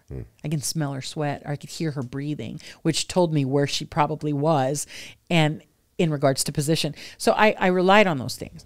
And so I'm trying to prepare my brain that we might have to go that route because I'm going to probably end up going unconscious or try to go unconscious. I'm going to have to fight that. So that's what I'm doing. Right. I'm looking under the bed, trying to figure out what my next move is. Can I roll under there and get away? You know, it's crazy how that works. Yep. But anyway, I end up being thrown from the car because I think he ends up slamming on the brakes and the glass shatters because of my body weight and the momentum, right? And I go flying, and when I hit the ground, I just tucked and I rolled, and so I popped back up. When I rolled, I popped back up. Did the movie pop up? And I did. What's funny is I didn't know I did that at first. Yeah. I actually thought I landed on my feet. And the witness who was watching it all unfold said that I was thrown from the car and that I hit the ground and my legs flew over and I just went into a ball and then I popped up. Yeah. Something to that effect. Okay. That's not verbatim, but Right. and then when I was told that later, after all of it, you know, all the stuff was done, I was like, yeah, that's what I did. Yeah. That's exactly what I meant to do. so I pop up, and when I pop up, you know, everything's heightened. I had. What are you seeing right now? You pop up, and what are you looking at? When I pop up, I'm trying to get my footing. I don't think I saw anything immediately when I popped up because I had some little flickers of specks of glass in my eye, in my eyes, and it's dark, and then I have headlights in my eyes, so I have all of these things working against me. But I remember just trying to gain my footing, and when I was in front of the car, seeing the headlights, which created a whole like, you know, I'm trying to get my eyes to work, and they're not really working so well for me. But I could see the headlights, and I remember as I'm coming out of my holster, like putting my hand out because it felt like it was right on me, like I wasn't gonna have time, you know. And then I'm trying to see the windshield, and I see the shadow of the steering column, and I was like, well, that's where I need to put it because he's going to be sitting it right there. So I put the round in that area, and the round goes through the windshield, and it made a hole. I was talking about this at dinner last night. It made this tiny little hole. When I shot the gun, when I fired that round, I watched my bullet leave my gun. I watched it go down, down, down. I just watched it. And I know there's a lot of people, and Aaron, and you and I talked about this, and anybody that I've ever this is real. This is a very real thing. I have had people go, no fucking way. Come on, are you serious? I could I'm like, yes, I watched the bullet go, go, go, go. I watched it hit the windshield. Because you have to understand, I just told you my eyes were impaired, right? But now I see this bullet go all the way, and I'm focused on this bullet, and then I see it made this little itty-bitty hole in the windshield. I shit you not, Kaya, I could see him through the hole. I could see him, the suspect, through that little hole. How far are you from the car right now? I've been asked this question a lot. I don't really know. I gauge it just, you know, because I don't like to say shit that I don't want to. Give me a roundabout, just because what I want to get to is the fact that how heightened your sense was in reference to I know what you're looking for. That you have. I don't know. I'm looking around the room right now, and I feel like, you know, probably a little farther than this. It's farther than this wall here. So say about 7 yards, 7 to 10 yards. Yeah, something like that. Okay. And I just know that it felt closer, but the depth perception is unbelievably skewed at this point, and that's a stress response, right? Plus, I've got the glass in my eyes and the headlight. It's just all these things. But I watched that bullet go, and and it made, think about it. At the time of that shooting, I was carrying my 9mm, my Glock 9mm, and then the little hole that would make. Glock, by the way. Glock. I'm a Glock girl. One. I'm a Glock girl. That's why you survived. He's your Glock guy. I'm a Glock. I am a Glock girl. I am a Glock girl through and through. We'll talk about this later. So I literally, if you know what the little hole that would make a 9mm, right? And I could see him through it. I shit you not. No, this is true. So anybody who doesn't believe this stuff, they legitimately don't have any experience when it comes to like neurology, stuff like that. There's been so many incidents. If there's been actually studies done by like actual doctors, Johns Hopkins University Cancer Research, they do like a lot of psychedelic therapy for their cancer patients and stuff. They report some stuff. Yep. The brain is so capable by placebo, which is default what we have right now. It's impossible to comprehend that. But when your brain goes into that life-saving alter state of consciousness, like it's that state, anything is possible. You know how people just float over their body, they see things, all these crazy things. Yep. So there's a Green Beret, he passed away, God bless his soul, Mike Day. He got into, he's got podcasts all over. His demons won finally, unfortunately. Yeah. He goes into this, he's in a stack, he goes into this room with some Taliban. There's 4 guys in there. He's number 1 in the stack. His buddy dies and a bunch of people get shot. He's shot 27-something times, right? Oh, my God. Because guys with AK-47s. Yeah. He's like, as soon as he goes in, he tries to engage, but he gets shot. His gun goes down, so he falls. He took multiple rounds. And the bad guys are engaging the stack, too, at the same time, because they're all flown into the room and getting shot. Right. He gets his pistol out, and he says, every round these guys are firing at me with the AK-47, I was just seeing the round just coming, twisting, hitting me. Twisting, hitting me. It's like I was saying, I was firing, and I was just seeing my rounds go. You know the scene, The Matrix? Yes. Yep. He said just like that. So, yes. And now what you're describing, and I've actually listened to other stories just like that too. Yes. When your brain goes into such stressful scenario, it basically uses all of its power, whatever. I don't know. Right. I'm not. And an we don't expert. even tap into it. You know what our brain can do. You can do like it's insane, and this stuff right here is 100%. proven, dude. Like you see the bullet going and hitting, like you said. The body's response is incredible. Yeah. The way my body responded to that massive stress of that situation, I bled. I bled vaginally. I bled. Yeah. Just from the shock of that. Not like a cycle, like a woman would have her period. Not like that, but just in the moment, my body released and I bled. When in the second shooting, when I took the rounds, Before we get to the second shooting, I know I'm not going to go in there. But when in the second shooting, when I took rounds, and I just use this because it's a comparison. The first shooting I'm shooting, and the second shooting I'm getting shot and shooting. Right, so I didn't get shot in the first shooting, but the second shooting, when I did get shot, my body's response to that was even more than this one. Right, it's like it could go more and more and more, and we don't even realize like the levels of the power in the different levels of our brain and the capabilities of our brain. I watched the bullet make the hole. I saw him through the hole. I moved because a lot of my guy friends and female friends too would ask cops. They would ask, how in the world did you only fire one time? Yeah, I only fired one shot because I was moving off to my right. I was trying to get into like a flank position. And when I did that, because there's no window there, because it's broken out, I could see him. And because I could see him, I could tell, like, the car's not moving now, whereas I couldn't really tell that from the front. Now I can see that there's no threat there for me on me. I'm not in front of the car. And I just held it. I didn't need to shoot anymore. So when you watched a round go through the window, what did you see? Because you said you watched a round go through the windshield, and you said you saw something in that hole. What did you see? Where did you see the round go? I saw the round hit him. Right here. Right in the nose? Right in the nose? It hit him like on the side. I imagine that and this is just my theory because obviously I don't know what he was doing, but I imagine that he sees me unholster. And when he sees that gun come out, he probably went like this or something. Yeah. Because it hits kind of here. Yeah. And the round has to breach the windshield, so that slows the velocity of the round down, and it starts to tumble and tear it up, shards, and it goes into his face. It bounces around, and he swallows it. So he didn't go into the brain. So he kind of slowed down enough where he just hit the hits bones, here, whatever. Goes in, kind of bounces around, and he swallows into his stomach. Yeah, little fruit snack. Yeah. And he made it. You need Jesus, Aaron. Yeah. I don't feel for that. That's why people just think cops are so insensitive. Like number one, if we took everything we saw home, we got about 2 years on duty, depending on the day. Yeah, exactly. You need us to have that outlet. Yeah, you can't take definitely everything have to. home.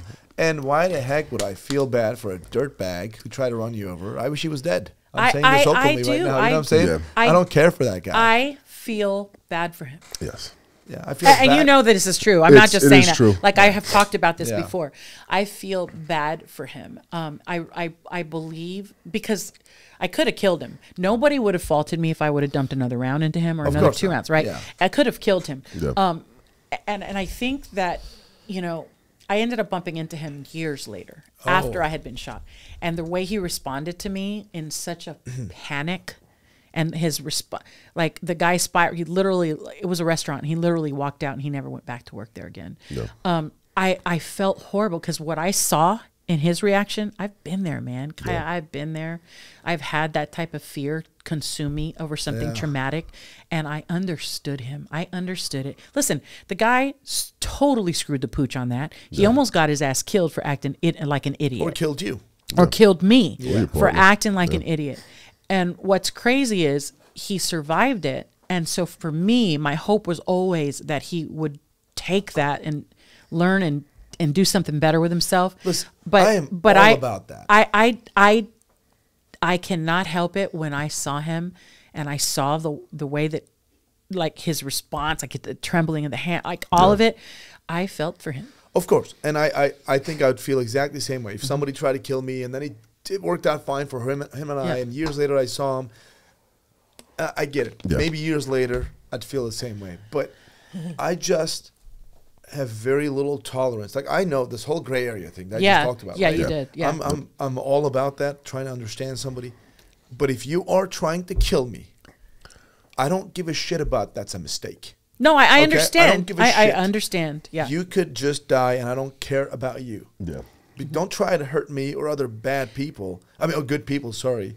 Don't try to do that and just deal with the consequences. In this case, it worked out great. Right. I'm glad you're all right. Right. And, hey, you know what? He survived. Right. But at the time, if he had just multiple rounds in his brain, I'd just be like, all right, let's handle the scene. Let's go Well, to Subway. at the time, yes. Yeah. I wouldn't Same care. for me. Because at the time, we're going to get into this after the yeah. second incident, Yeah. that there's more that comes with this. Yeah, Because yeah. a No, lot at- of people, and not discrediting you in any way, have that thought process, and then you do it. And that's what I was going to say. have an At after the effect time, of what you just did. True, because now... Yes. I was going to to ask you that. Have you ever had to take a life? I've never had to take a life. Yeah, so... no, I've never... I had to, but it didn't happen that way. Yeah, I say this all the time. People, when a cop kills a bad guy who literally just shot the cop or whatever other cops, people don't understand the victim is not the dead guy, it's the cop. That cop has to live With that. with taking that life. Yeah. for the Because there's rest of other his life. effects to it, too. You shoot somebody, and then you know what we have to do right after we shoot him?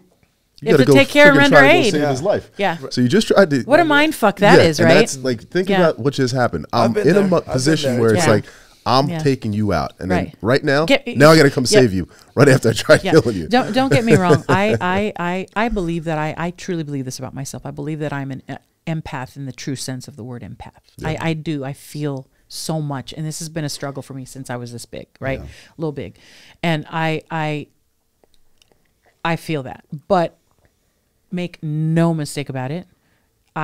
There's when I made that oath and I put that badge on, like I have always said, I will do unspeakable things to get home to my family. That's what I'm saying. And it's there. It is there. But what I will say is that I don't believe that it's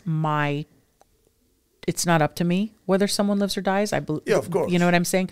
But what I do know is you or me, I am not going to just, I always tell my family that, like if someone takes me out, they had a hell of a time doing it. Right. But when I did run into him later, and I always often wondered, what if he would have passed, how would I would have felt, or one of these other guys, how would I would have felt? I feel like I would have that. I'm sorry that they had to die, but I do feel like I would be okay with it. Yeah. I don't want to. I don't wake up. I don't think anybody. I've never met a cop today who's ever woke up with an itchy trigger finger, like, "Well, I'm going to go kill somebody today." I've never met that either. in my Right. life. Right. In my We don't wanna life. do it. Yeah, I don't want to do that, but I will. You ain't going to take me for mine. Right. Before I try Exactly. to take you. Exactly. Right. And that's the nature of the beast. That is the nature of the fight. When someone tries to take my life, you are going to have to really Yeah. You're talking about a girl who was raising a little boy by herself, Yeah. and when we play basketball, I would like whap. Yeah. He's 5 years old, and I would No blood, no smack foul. that ball right out, and he'd be like, "Yes." And I'm like, I don't want to Deal hear with that it. shit. When you get that dunk, Yeah. you will have earned it. I will never give you the win. Right. Yeah. I don't give wins. I don't. right. Just ask my family how many decades it's been since someone beat me in Monopoly. There you go. Don't try that You're shit. one of those. Don't even think about Don't it. bring it into Thanksgiving dinner, people. Don't bring it. That's funny. That's funny. I'm not giving you the W. I'm not. All right, so you get into the shooting. You're all good. Get checked out. What's the after effect? What's going on? Did The you go after through effect. the whole No. psych? I got to do my quick psych. I'm back on No. the job, or how'd you feel? No. I wasn't mandated to do that. Oh, you weren't? No. Oh, really? Really? They normally do. I didn't have a debriefing. Really? No. What? You didn't have a walkthrough? No. No shit. What is going on? So what happened? Give me. That's awesome. I was out for a little bit because my shoulder, I had a rotator cuff that had a linear tear in it. Okay. Thankfully, I didn't need to get surgery. Well, I opted out of that and just said, let's, physical therapy. Let's try that first. And if Yeah. it doesn't work, then surgery. Yeah. Of course. And I was back at work. Okay. I went back to How work and many I felt days amazing. later? I don't remember that. Because normally they say like minimum week. I week, 2 I weeks, don't yeah. remember with the shoulder.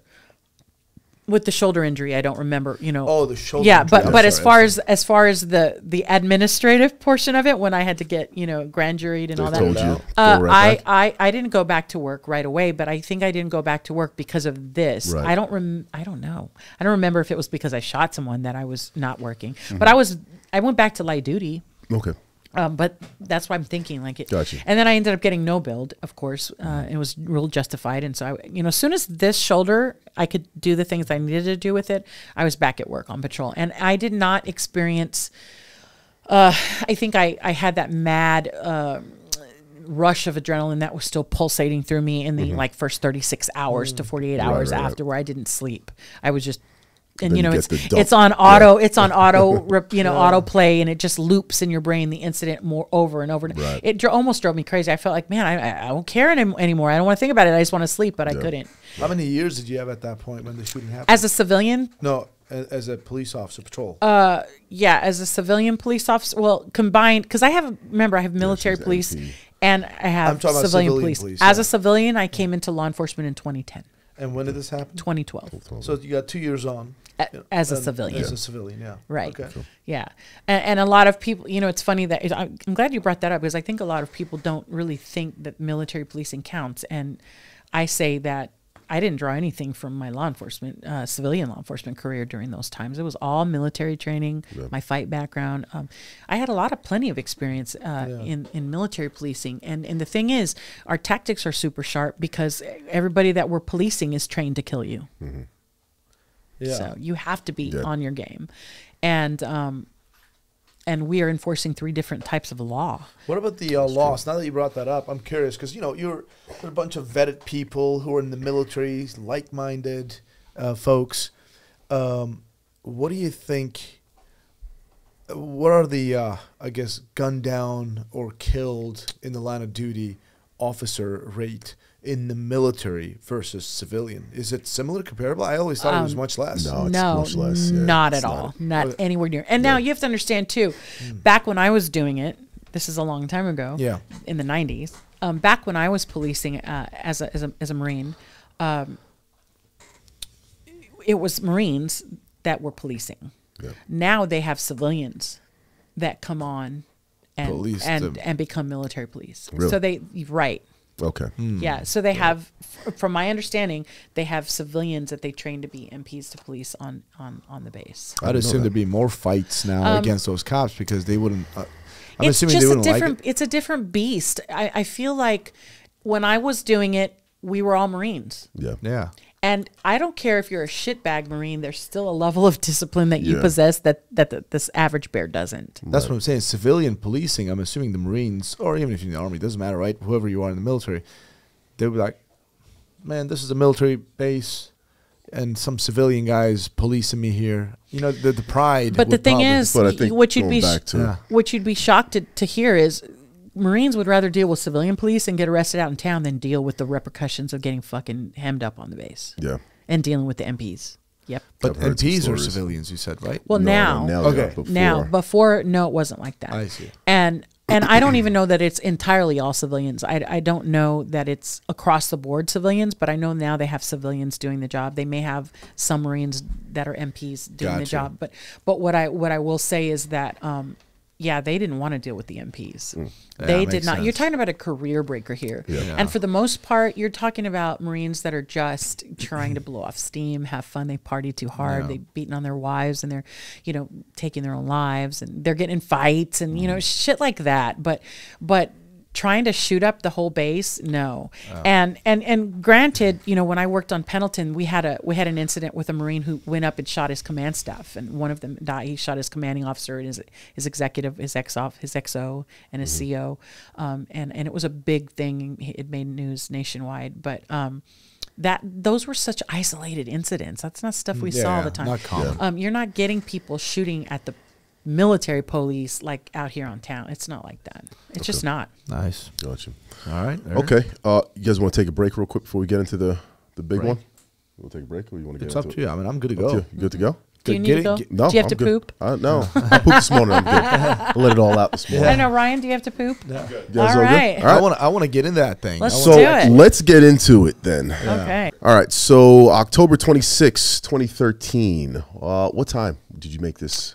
Initiate this It was traffic a stop? little bit after 3 a.m. So about 3 in the morning. We Okay. were coming up. We hadn't eaten chow yet. I remember that clearly because my buddy had just made an arrest and we were going to go have some There's food always after. that one. You do that one more right before lunch. Yeah, that and they turns into always this tell shit me. They show. always I remember Brandon before he left. My buddy Brandon. We're Yeah. still friends today. He was going to transport his DWI driver to the jail and Yeah. book him and get him in there. And when we were going to eat when he came back, and I remember he said, always "Hey," that I was one. walking away and he's Yep. like, "Hey, see," and I turned around and he's like, "Don't get in no shit." That's when it happens. That's Because exactly. I don't know how to just. I when don't know it how to just happens. leave it. You Yes. know. That is hilarious. That everybody has that one story. You're not supposed to do that one Yeah, more, and you do that no. one more. Yeah. We all do. I mean, Yeah. I do. I think I have a few. Yeah, you're on your way to chow. Everybody's like, "Okay, we'll see you there. I'm on my way." And, Yeah. Or and I'm just like, "I'm not looking. I'm not looking. Yeah. What's going on Yeah. over there?" I'm looking. I'm looking. Yeah. Yeah, All right. and I just can't leave it. So 3 a.m. You're initiating a traffic stop. Press play. Let's watch. All Get right. some- Yeah. So insight this is the second officer involved shooting. As you recall, we just talked about the one that was Right. October 2012. So this is, literally almost a year to the day later because Right. this is the 26th of October. Okay. So I watched this car sit at a traffic light, sat through 2 maybe go cycles of the light, red to green, red to green. Why are you stopping? And he didn't move. He had his left blinker, as you can see, it's still on here. He had his left blinker on, and he wasn't in the left turning lane. So I thought he just turned from the wrong lane, but he didn't. He just sat there. Cars were having to go around him. My stop was more investigatory at this point to maybe see. drunk or yeah, something. right. Because he's not. I mean, he's impeding. He's Yeah, impeding the other impeding. cars. So right? right now, what are you feeling, seeing? Because So what I noticed here, and you can see it, is that he stops as he's entering the property, this trailer park. So he stops and he leaves me in a very vulnerable position, having been right behind him. I'm turning, so I'm at an angle. If you think about it, you can't see it, but if I'm facing You're on the there, street still? I'm on the street. Yeah. Now, it's 3:30, 3:38 in the morning, and there's not a whole lot of traffic, but there's still cars out. A lot of these early risers, you got to leave to get to some parts of Houston an Yeah. hour before you know. Right. So they're starting to get that morning flow going, but there's still not a whole lot of traffic out. But I know this is not a good position, and so my mind automatically starts watching doors as I'm like, hey, are they going to pop out? I thought maybe someone's going to jump out and run. let me ask you a real quick question. This area that you're patrolling right now, making this traffic stop, what is it crime-wise? I mean, what are we looking Good at? question. Stafford Police Department borders one of Houston's more difficult parts, is what I'll say. Stafford Police Department borders Houston south. Okay. And we are so close in jurisdictional lines, you could literally, spit a lug into the next jurisdiction. Yeah. And so that's how close we are. And they had come into the city of Stafford from Houston off of the freeway, which is just right up the way from where this stop is happening. And what I didn't know is that these guys are coming off a robbery spree. Gotcha. They are 3 MS-13 gang members that are coming off of a robbery spree where they'd robbed 10 or 11 people at gunpoint this night. And weeks prior to this stop, they murdered a young man during a botched armed robbery. Gotcha. So they'd really had so many reasons not to want to deal with me. And of course, I don't know any of this, right? Right. You're making a traffic stop. You see 3 people in a car, and you're doing an investigative stop. Right. I'm doing a stop just based off some stuff that I'd seen giving me the probable cause, but also just more concerning that they may be having some kind of trouble in there. And right now, you're not Spidey senses. No, are I am. Your Spidey senses. I am Spidey senses just based on they'd passed a very well lit area that they could have pulled off into. So I'm convincing myself more and more just based on the way that they're driving the car that I'm probably dealing with a drunk driver, right? Who's trying to make it home. Gotcha. And he wants to get home before he stops, because we all see this, right? They think if they make it into their property that they're safe, and that's just not how it works. So this is what I'm thinking I'm dealing with.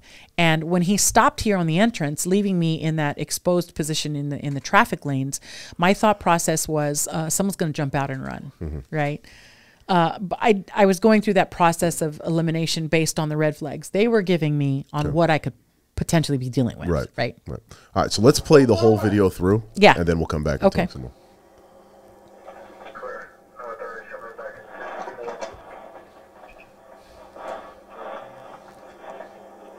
Now stop.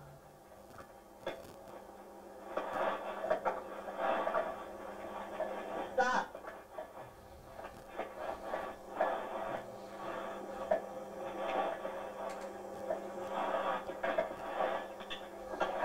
And just to answer your question really quick, while we get a lot of crime in this area of Stafford, we didn't get a lot of problems out of this trailer park at all. Gotcha. Okay.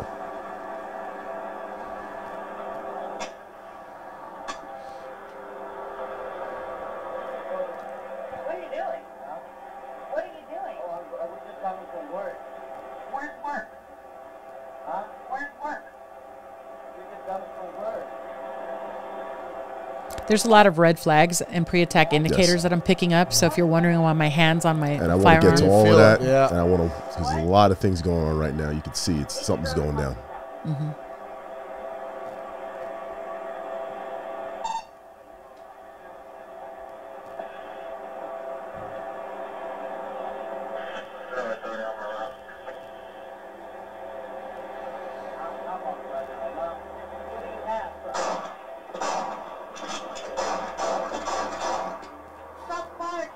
So let's pause the video right there. All right, so yeah, were you able to see that front passenger? Because it's not the driver. The driver didn't fire, right? Was it no, the front passenger? it's that front passenger sitting Were you just able to to the right see? of the right. So I was giving up a lot of what I could see on that side based on my position on the car, but I was taking that position based on all of the shit that the driver was doing. If you could see there, all of the scanning, all of the distractive maneuvers he was trying to make, the fact that he was speaking so low under his breath, trying to bait me to come up and change position on the car. So I'm picking up all these things, but I don't know if you saw me kind of step out. Yep. Yeah, Pivot. I yeah. stepped out like that because once I blade, I still don't expose myself to this backseat passenger sitting behind the driver, but I can see a bit more into that front passenger side. Yeah. And that's what I did because I wanted to get eyes on him and see what his position was. And then come back in to where I was. So that's what you saw So there. rewind a little bit because I want to point out a couple of things that I saw here. And this is just my experience on things. And then you could tell me what you have going. So you make this stop. I could tell you off the bat, you're on high alert. First thing, your right hand is on that gun. Yes. And you look like, almost like you are ready to unholster Right. that gun. If you actually, I'm going to back up 10 seconds here. If you actually see, there's a part where I disengage that first locking mechanism and I literally check I call it check your sweat. Yeah. I check my sweat because I want to make sure that I can get that grip. Yeah. And you'll see me do it here. Yes. I'm doing this because if you notice the angle that I put my dash cam in, it's because I was actually anticipating on making a passenger side approach. Right. So you will see me angle my camera off to the right. Super cognizant of this camera. Yes. Especially when I'm training baby cubs because I want the lights, camera, action. That's what I tell them, lights, camera, action. Right. And I anticipated going over here. But then if you see those cars parked over there, I didn't want to wedge myself in between that. Yep. I don't know why. I wish I could say there was some fancy tactical reason. When I approach, I have my hand on that firearm, and when I do that, why I do that is because when I changed my mind and I made that driver's side approach, the driver, I caught him make a target glance at my firearm. So he target glanced at my gun. Yeah. And when he did that, that's why I can, when I come into frame, I've already got my hand on it because I saw that happen and I wanted to be ready. I also wanted to let him know that I saw that. Right. Yeah. So based on my nonverbal communication and his nonverbal communication, we were having a very important conversation at this point without our words. Yeah. Another thing that I watch too, and something you could pick up on, you've seen this on a couple of traffic stops where officer-involved shootings end up happening, is as soon as you pull up, one of the things he does, he sticks his whole fucking head out the window and he takes a rubbernecks to see who else is around here. Who else is with me? Do you have a partner? Yeah. What am I dealing with now? What's the escape route? Because he even looks forward. Exactly. Right? I'm picking a lot of this stuff up. And most traffic stops, people don't do that shit. Their hands are on the wheel. They're sitting there like, oh, I'm not doing anything. Here's my driver's license. Normal people don't have those type of there was reactions. so much about this. I could go hours, and you know this because you've sat through my presentations. I could go hours based on the stop alone. Yes. There's just so much to learn and draw from it, even for me. Yeah, a lot of indicators here. Yeah. So at the point where I asked for license, he's doing that $50 million pat down of his license. It's not there. You know, we know it. I know it. And I'm still thinking that some's going to go down here, but I'm still thinking at this point, someone's probably going to bail. Yeah. Yeah. So now the like you said that loud and clear, and he couldn't hear what you were saying. Where's work? What does that do? He wants to bait me. He wants me to come up to that window, and I'm not going to do it. That's his brain thinking of Is he looking at the passenger after? Yes. Because I think I can't fully see you. Like after he looked at you, and then he just looked at the passenger. Kaya, that's a good eye because you've never heard me speak, so you don't know this. No. What he does is he actually, at one point, he looks to his right at the passenger, but he leans. Yeah, that's what I'm saying. He leans ever so slightly. Oh my gosh, it was ever so slight, but I saw it. He leaned to his right, and he mumbles something. He mumbles under his breath something to that passenger on the right, and it's in Spanish. And I could tell it's in Spanish, but I didn't hear enough of it. I couldn't tell what he said, but I knew it was Spanish. And I remember thinking to myself, like getting pissed. Yeah. Like, how dare you? You gonna plot on me and I'm standing right here. You must think I'm stupid. This is what I'm getting like, I'm over it at this point. Cause I know it's just been a bunch of bullcorn that he's been telling lies and he's trying this and he's trying that. And I'm waiting on backup to show up. At this point I've already requested my backup unit to check by and I want to just keep them talking at this point.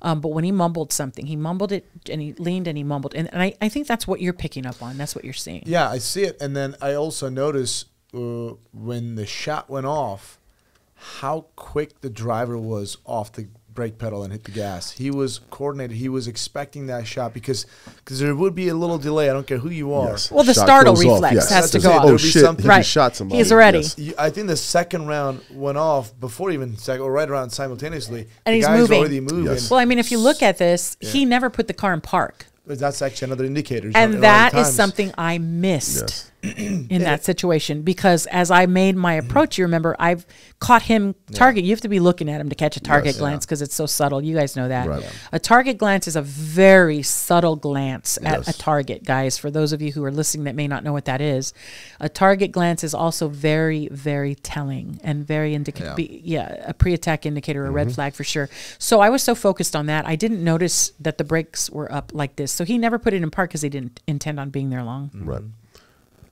So then let's play up to the point.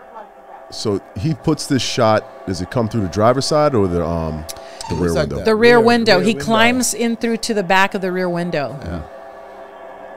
And right. I can see a little more of him. Then I kind of lean forward like, what do you have? So first shot, where does it hit you? First shot hits me right in the face, left cheekbone. It travels through my left cheekbone and it comes out on my jawline, my ear, takes my ear, obliterates my ear. Okay, enters just so it doesn't enter an angle where it goes into your brain. Obviously, it goes no, straight. it's through and through.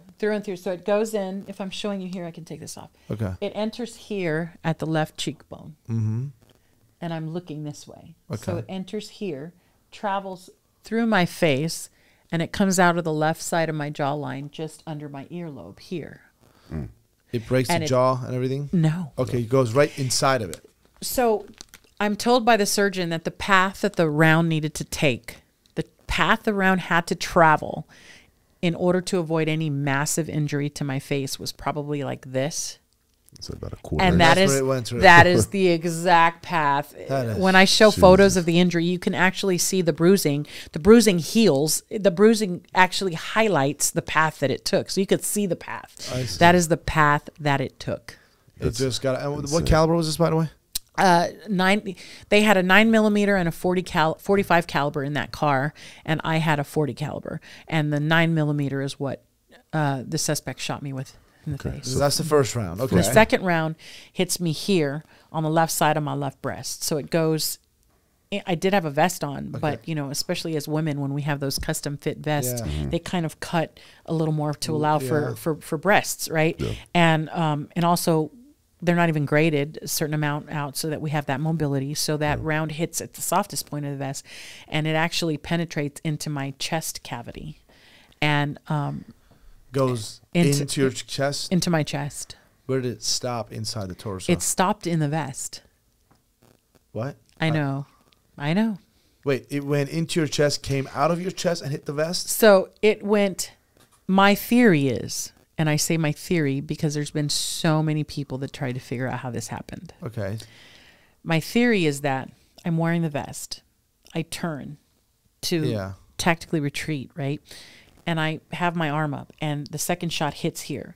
My theory is that it hits that first panel, and it bounces, like it changes It deflates, trajectory. it ricochets. Right? Ricochets, that's the word I'm looking for. And when it does that, there's no more vest. There's no more vest So there. it goes into so your it goes torso. into my titty and into my body, but the vest is holding it. But it's just barely because it hasn't hit the vest in a strong graded area. So it never went into your chest cavity. It went into my chest. So it went in, but it stayed in the vest. It was almost like an elastic. So imagine you are hitting a heavy bag. It's weird. Okay, I'm trying to figure this Yeah, out. I know. I wish I could show you the photo of it, but imagine you're hitting a heavy bag, right? Yeah. And again, this is my theory. You hit the heavy bag and it goes and it comes back up, right? Yeah. So I imagine that here's that part of my vest on the side of my titty. It hits, it bounces. There's no more vest. It goes in, but this vest is holding it. It's like a rubber band effect. And it's it goes going and it pulls in, it back. and then it Pulled it right Where back was up. the round lodged? in the vest. So take a I rubber see what band, you're it saying. snaps into So her, it literally and pulls it punctures back this out of her. hole. It takes that portion of the vest in there. Okay, so if we can articulate this in a way, so How would it we do happened that? to her. Like we had a 50 caliber. This is just an example. Okay? Yes, yes. We shot a 50 caliber to a level 4 body armor, level 4 plus. Okay. The round went about 8-9 inches, like it bulged, carried the entire vest with it, and just stopped. If that vest Yes. was on me, I was gonna have a hole in my chest cavity. I did. Right. So it was just gonna go in, Yeah. but still. So you Yes. took the vest with Yes. it And then into retracted your it body. back out. And then it Retracted retracts back out. However, Okay. I had a lot of undetected pieces of Kevlar that were left in their chest. Even though That's- they did all this care, that's tricky, right? Yeah. That's it got crazy. really infected, and I had to get a part. I lost half my left breast because of Oh it. wow. Before we get there, we're going to get Sorry, Stop, he's like, stop, no, slow stop. down. Yeah. So I want to make an observation real quick. Okay. You get shot in the face. You take that first round. Yeah. And we talk about training and being prepared for certain things.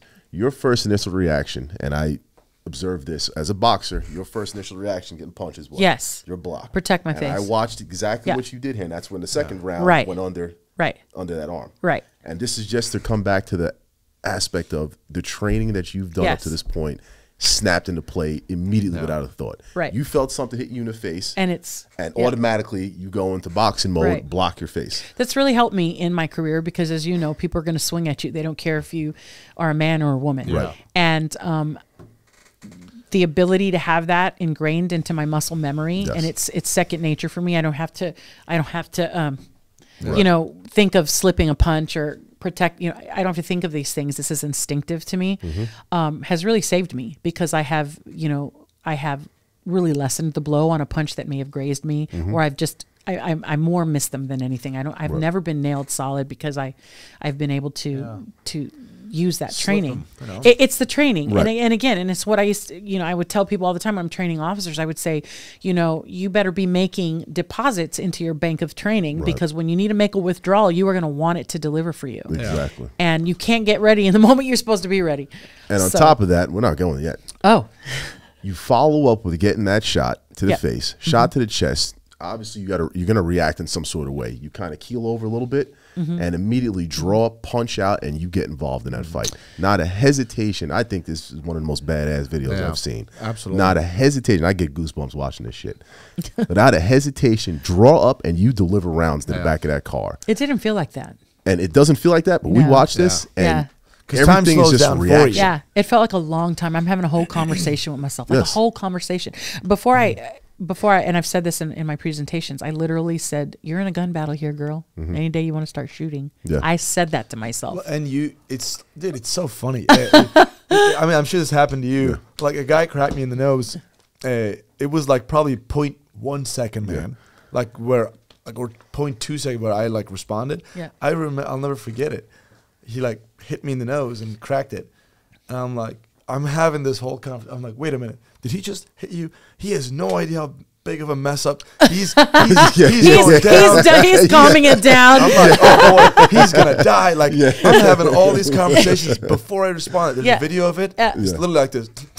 Right, Like, but like, it's fascinating Yes. because there were so many things. Even when I was being dragged by that car, there's so many things going through your mind. It's like a whole 5-10 minutes of conversation in a split second or two. Time and doesn't I mean anything. literally was like, so So that's where we go back to the bullets, watching the bullet go. So time slows down to a level where this reality that we're in the placebo, we can't comprehend. Right. But when you're in a critical incident, time slows down to a point where you're having this whole conversation. When you watch the video, it was literally 0.2 seconds. Right. It didn't insane. feel like, so didn't feel like that though. It felt like I had to give myself a pep talk. Yeah. From my lips to God's ears, I said, "You're in a gun battle here, girl. Any day you want to start shooting." Yeah. I will never forget. I was like, "Oh yeah, no shit, huh? Yeah. It's your turn." You know what I mean? It's seriously that's I had to snap myself out of it because before that I was like, "Don't go down, don't go down." Yeah. Oh God, my vest didn't catch that one. Oh, there's like all these things, and then the gunfire. And again, it goes back to what you've been trained to this point. When you're fighting, you just got punched in the face. You're blacked out. Yeah. Are you going down? Are you staying up? Where are you at right now? Like, oh my God. Yeah. That really hurt. And that 9mm, coming at you, like that's 300 or more pounds of energy. And we were so close. 3 feet away. Max 3 feet away. His face was right here. It's point blank. It was right here. And Did I'm he looking at shoot him. through the glass? No, the window was down. Oh, the window was down. Okay. Yeah, the window was down, and he. Yeah, I kind of see it right there. Okay. Yeah. Did you? And I'm curious about this. So you got hit in the face and chest. Yeah. And when you were having your pep talk, or even in the moment, the pain thing, like you felt the hits, yes. right? You felt it because some people say, I've never been shot, so I don't know. I can't speak on this one. Some people say that I felt that I got hit, but I didn't feel any pain. Some people like, oh, it hurt. Incapacitated. Yeah, like how was that with you? For me, the first shot felt like a very massive punch. It felt like I got my claw cleaned. Okay. Yeah, okay. It burned. Actually, I lied. The chest one burned. This one just felt like a massive, the pain of a solid punch. And I've felt that before. So it was, and it's a lot of force. You were just saying. Yeah. So it felt like I got my clock cleaned and my brain rattled, and then I got the, and it was to a level that I had never had that ringing, and it was almost debilitating. Yeah. I remember like it was wow. It's happening. It's happened. Yeah, it's happening. That was my first. It's happened. It's happening. And the chest one. That's the face one. So the pain, the level of pain on that one was. Yes, it felt like a solid punch and the pain of a solid punch. I don't know how to describe that, but the real pain was in the chest one. And you have to understand, I've locked eyes with this guy. So now the bullet has hit me and I'm looking at him and he's looking at me. And my head's flying back. And again, boxing, you don't take your eyes off your opponent simply because you got your clock clean. My eyes were so locked in on his. I'm staring at him, and my head is flying back, and I'm looking at him, and we are looking at each other right in each other's eyes. And the second shot, when it hits, that knocks me you saw it threw me back. Okay, the force of that one startled me. That startled me. It was much stronger than this one, and this one was to my face was strong because that one went through. The other one was all delivered in your body. Boom! Right, it knocks me back. I feel the force of that, and I feel the bullet go into my chest, and it burned, and I felt pain from my hair follicles to my toenails. And when I mentioned this earlier about the stress response and the crazy things that happen as the body is responding. You know, I talked about bleeding after I bled on this one too, not just from the gunshot wounds. I had the same response. It's bananas. But really something super interesting is that it happens was a lot of people don't, when they think about nipple hardening, they think of it as a sexual response. And a lot of people don't realize this is a stimuli response. You get scared enough, your nip's going to get hard. You get angry enough, same thing. Cold, right? Same thing. So pain will make your nipples harden. Well, you want to know, you talk about pain level and did I feel it? The short answer is fuck yeah, I felt it, first of all. The second thing is that my body responded. The nipples did what they would do, right? And I tell you this not to be vulgar, but I tell you this. When my nipples hardened because of the physical pain of taking these bullets that I could feel, they couldn't harden any further, so they split open. Oh, shit. Oh, wow. They actually split open on their own? Yes. Really? From the hardening, because it was, they got so much. That's insane. They split. That's insane. And bled. Really? Wow. So never heard of that a mama bear listening would understand this, because if she's nursed, I don't know, did your wife nurse? Yeah. Her nipples would have split and cracked. Yes. And she gets, and you get some bleeding. You have to put the balm. It's horribly painful until you get used to it, you know, like anything else, and then it's not so bad. But in the beginning, for new moms, or even if you're not a new mom, you just have a baby and you're going to nurse again, even if it's for the second, third kid, your nipples have to go through this adjustment, and it's real painful. Well, imagine that. And I remember that my husband was rinsing me off the next morning, and he's cleaning me and he's rinsing me off. And he said, "What happened? What is that?" And it's because my nipples were bloody. Wow. And the blood had dried. Jeez. And so when you talk about pain and I didn't know what it was. In fact, I didn't even care. I didn't understand what his fixation on these bloody nipples were, you know, but when we got to the doctor, that's why he was bathing me. We were going to the doctor to get the wound packed again and cleaned, because they packed it in the trauma center. Now they had to unpack it, clean it, and then show my family how to do this, because we had to do wound care on it. This open hole on my chest. I asked the doctor about that. Like, he said, "Do you have any other questions?" And my husband was like, he wants to know, right? I was like, well, what do you think happened? You think one of those gang members tried to like suck my nip to death or something? You know, I don't know what to tell you. I don't know what it is. And so I had to ask the doctor, and the doctor said, yeah, that's a response to stimuli, pain, you know, and yours just, Isn't that crazy? So when you talk about how bad did it hurt, my body could respond no more. So it split open, literally. All right. So we deliver these rounds back. Let's play through it. All right, so we deliver the rounds back. And then the badass part is just going down now. So at this point, you're speaking like nothing happened. It's freaking impressive. Most people can't drive when they're not hurt, and you're able to do a 10-point turn here. and not hit the cars. Not hit the cars. That's probably my most proud moment of this whole video, is that I didn't hit any one of those cars. So you decided to go back out? Right. Because they fled. Okay. And I knew that since they didn't cross me behind me, that they didn't go north. Because remember, we had pulled in. If they'd went north, they would have to cross behind me to go north. So they went straight. So they went south. Okay, they went south. And I went south. She's now shot, cognizant of all of this, and is getting back in the fight to go get these motherfuckers. And you're going to catch up to them? Yes. All right, let's see this. Yes. Ooh, in about a couple seconds here, I'm about to catch right through the bushes line here off to the right. You can't really see, it's kind of grainy, but there's some bushes. Right here are some bushes, and I can see through them. And I can see their taillights in the wrong lane. So I knew to Okay. turn right here, and there they are on the left side. I see it. The fact that you're cognizant to do all And this you're shit now, talking, you're that's probably leaking out of your mouth at this point in time, leaking out the side of your ear, I'm assuming. I had a lot of blood here on the left. Yeah. Yeah. I didn't really notice that. When I looked in the mirror, because I did, You're so The fixated. eyeliner was still straight? I had to check my eyebrows, make sure my eyebrows were still there. But Well, they are. I checked, and I saw the big hole on my cheek.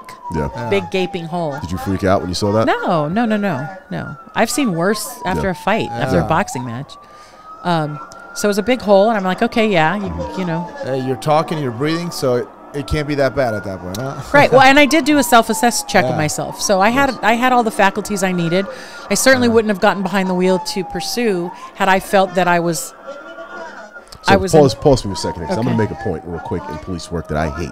Okay. I absolutely Everybody hate getting this. on the radio talking when we're fucking trying to. hate it. I So you just put out your shot. Yeah. Shots fired. You're hit. Yeah. You're in pursuit of these guys that Yeah. just shot you. 44 in route. You need the 45, radio. show me route 2. You're giving 55. dude.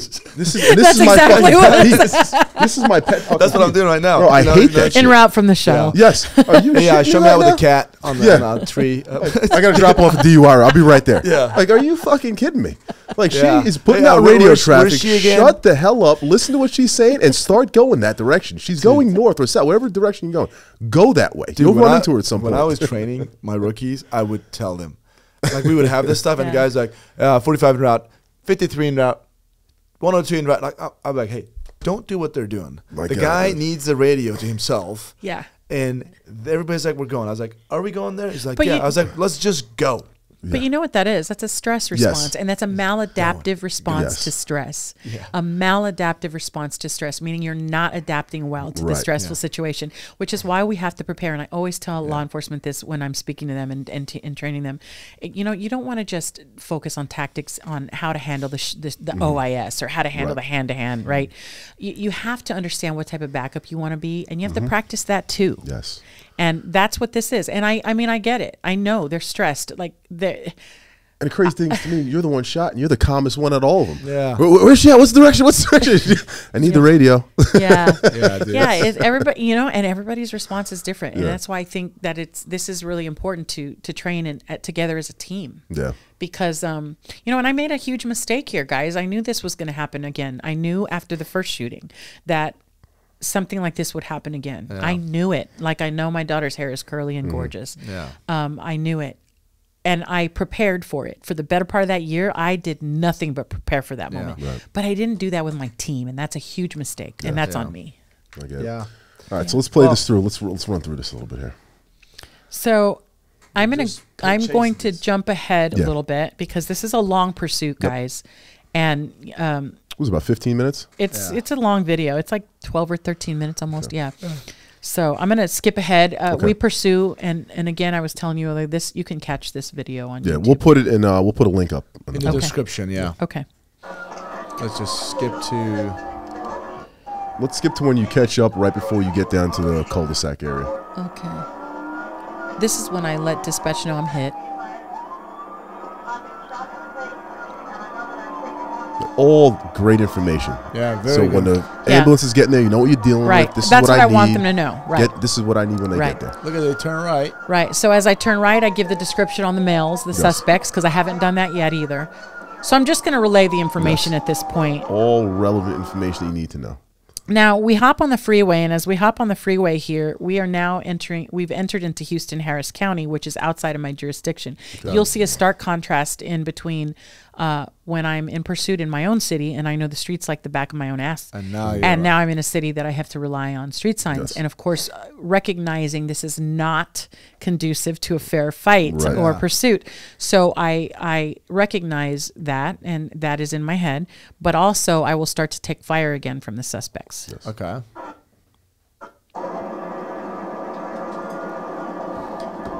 As we get up on this toll road here and veer off to the north, And you're getting on it too.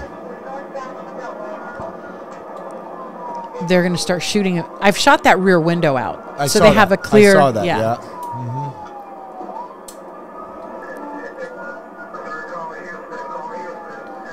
those Crown Vics suck at high speeds too. Don't you talk shit about my Crown Vic, Kaya. There's just We're going to have to reevaluate this relationship, man. They look sexy. Let's just say that. They are Crown the Vics. best.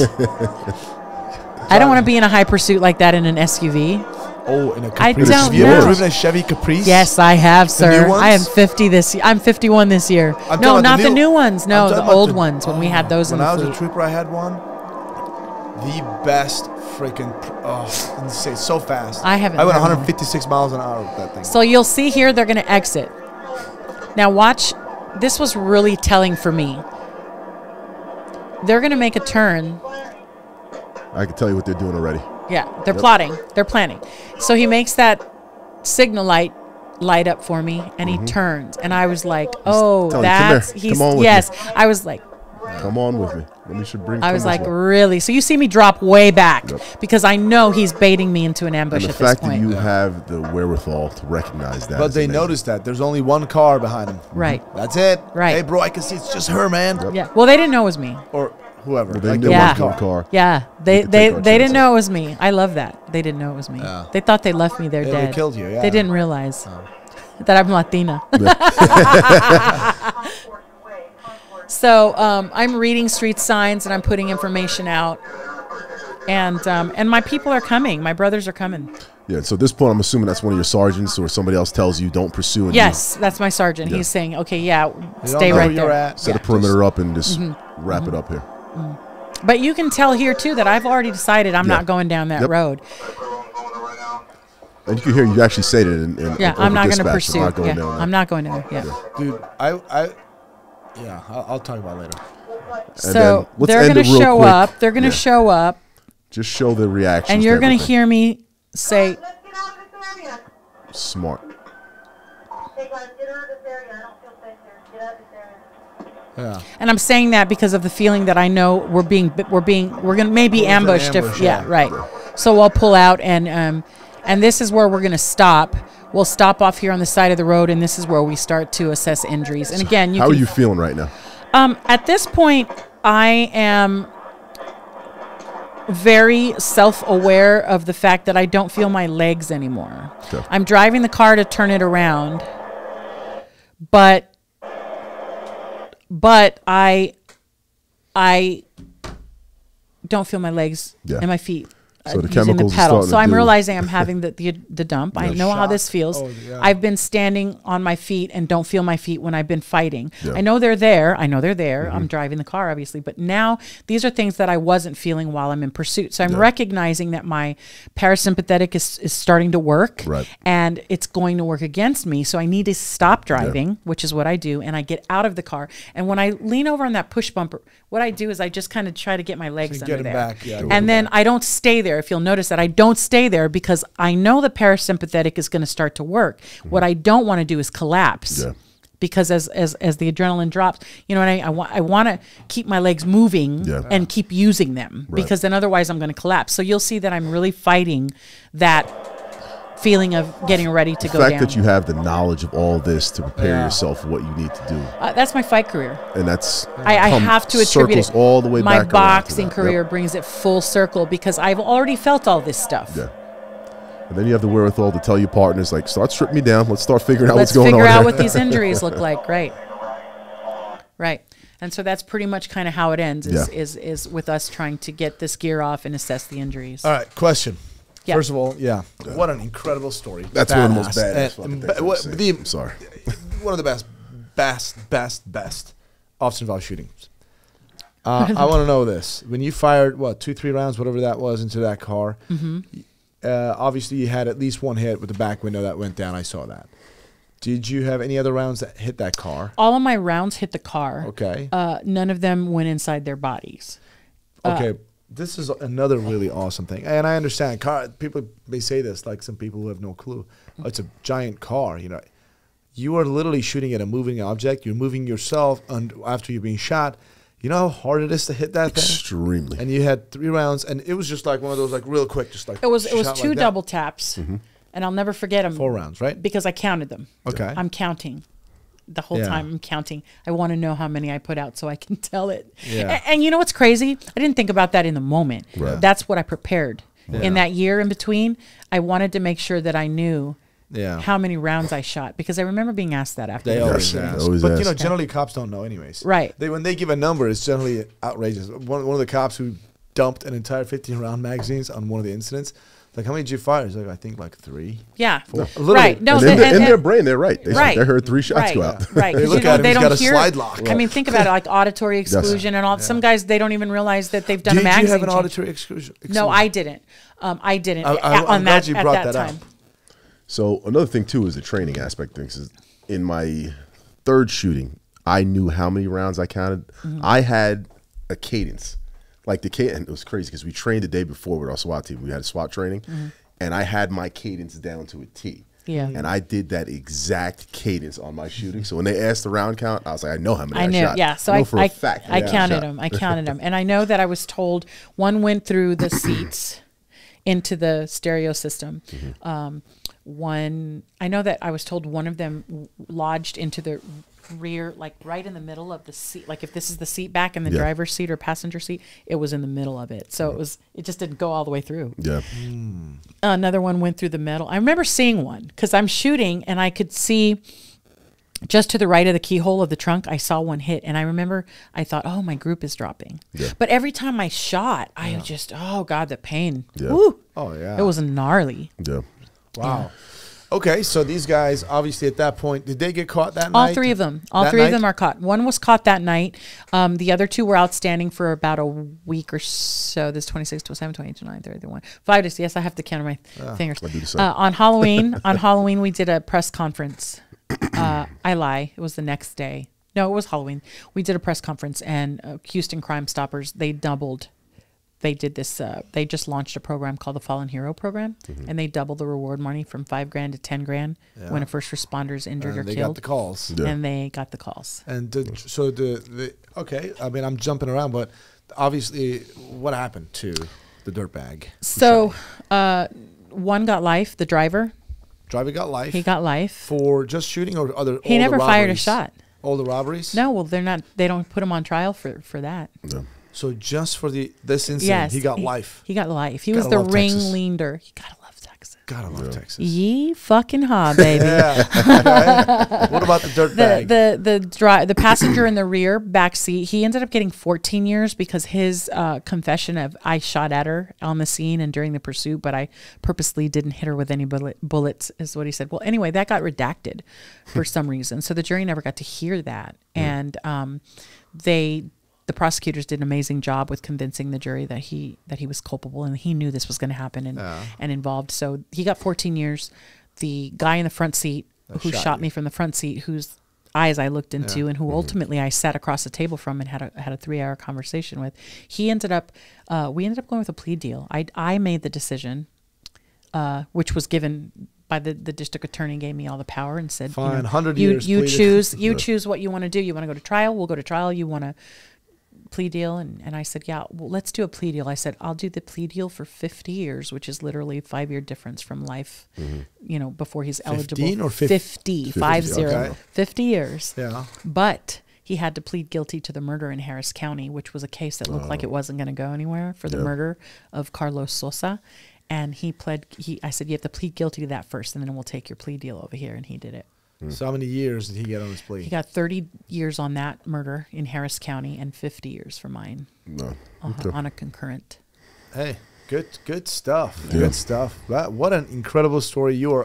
So that's only You part are of the badass. story. Now we get into the real part. Yeah. Aftermath. Aftermath. So Yeah. you're healing up. You're going through all this. Yeah. I know you're fighting. You're probably like, let me get back on the street. How fast can I get there? Oh, yeah. How fast can I get back to work? Yeah. How fast can I get back out there with my partners? Yeah. And prove to everyone that I'm still committed. Right. The community, I want them to know. They gave me nothing but love. Yeah. You know, it's a different time frame right then. But yeah, I wanted to prove to my chief and my partners that I was still very, committed. Committed and capable. I wanted to show my kids that you could go through something like this and, get back on the horse and get after it. And I wanted to prove to myself that I could still do it. So I was really excited to get back out there. And I was shot the end of October. I was back to work the end of January, early February. Jesus Christ. And I was back to work before my new vest came in. So Wait, back to admin duty or full duty? Work, full duty. But I had to, insane. since I made it back to work before my vest came in, I had to wait for the vest to come in. So I think I spent like a week or so in records or something like They that. probably held your vest off purpose, like keep her at. I would be like, guys, Yeah. just hold this vest. Yeah, hold this But vest. I got back out there fairly quickly, and you know, at the time I was proud of myself for being able. It felt like me being, you know, conquering again Yeah. adversity. But I had no business being I out was there, about to and say, I did were not you know truly that. ready to be back? I felt ready. Yeah. I felt very much ready. I wasn't cracking under any of the pressure of it. I wasn't hiding that I was not okay at that point. Right. I felt strong. I felt on fire. I was on a high of being alive and having survived that, knowing that my training served me the way that I had prepared for it to serve me. Yeah. And I was feeling wonderful and strong and motivated and ready. So let's now talk about the fight after the fight. That's your company? Is that a company? Or is Yes. that That is. Yes. Fight? I'm not even talking about the company right now. I'm talking about your fight after The the fight after the fight is the name of my program, and it's a 3-part series. Program. Yes. Okay. But let's talk about your fight after that fight. Yeah. Well, Aaron, the fight after the fight for me, and the fight after the fight is different for everyone, but it's the same in a lot of ways. Right. The fight after the fight for me was probably the lowest, darkest point of my entire life that I have ever faced against a most vicious, ruthless, relentless, evil, intense, don't fight fair motherfucker that I've ever faced in my life. Yeah. Put fear in me that I'd never felt. I had never faced a situation like the fight after the fight. I had never been in a situation that made me say, I fucking quit. Yeah. You fucking win. Yeah. Like, I don't want to do this anymore. I had never been in a situation like that until I faced that opponent. And everything that I'd ever thrown into a closet of forget me, you know, forget about that, had crashed down around me. And I was a sitting duck. I was not prepared for that fight. And because I was not prepared, I suffered a lot at the hands of that opponent. And so did my family. Yeah. How did they suffer? Well, they suffered as a result of my inability to process, right? I did not prepare. And you have to think about me with most everything that I did in life, I prepared. When I knew Daddy was having a moment, I would, search the house to make sure things weren't out that we could potentially run into and get hurt more, I always prepared. I put the kids away or put them outside. I was preparing for the wrath, and I was preparing for every fight that I ever competed in, and every opponent I ever faced in the ring. And I was always preparing. And I hadn't prepared for the fight after the fight because I didn't know it existed. And what is the fight after the fight?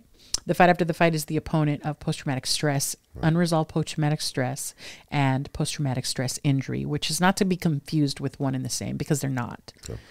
What were you feeling like this PTSD? Because everybody a lot of people who they have like different symptoms, right? In your case, I mean, I'm sure you've had it. Yeah. I've had it. Maybe I still do some stuff. I don't know. I'm still trying to figure myself out to this day. But and you wouldn't be the only one. Yeah. Definitely not. I mean, I'm actually way more forthcoming about that now than I was 10 years ago. Right, of course.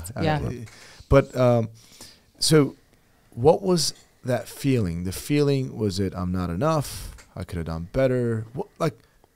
If you can just do a bullseye hit on those feelings to tell us, what were they like? What was your PTSD symptoms like?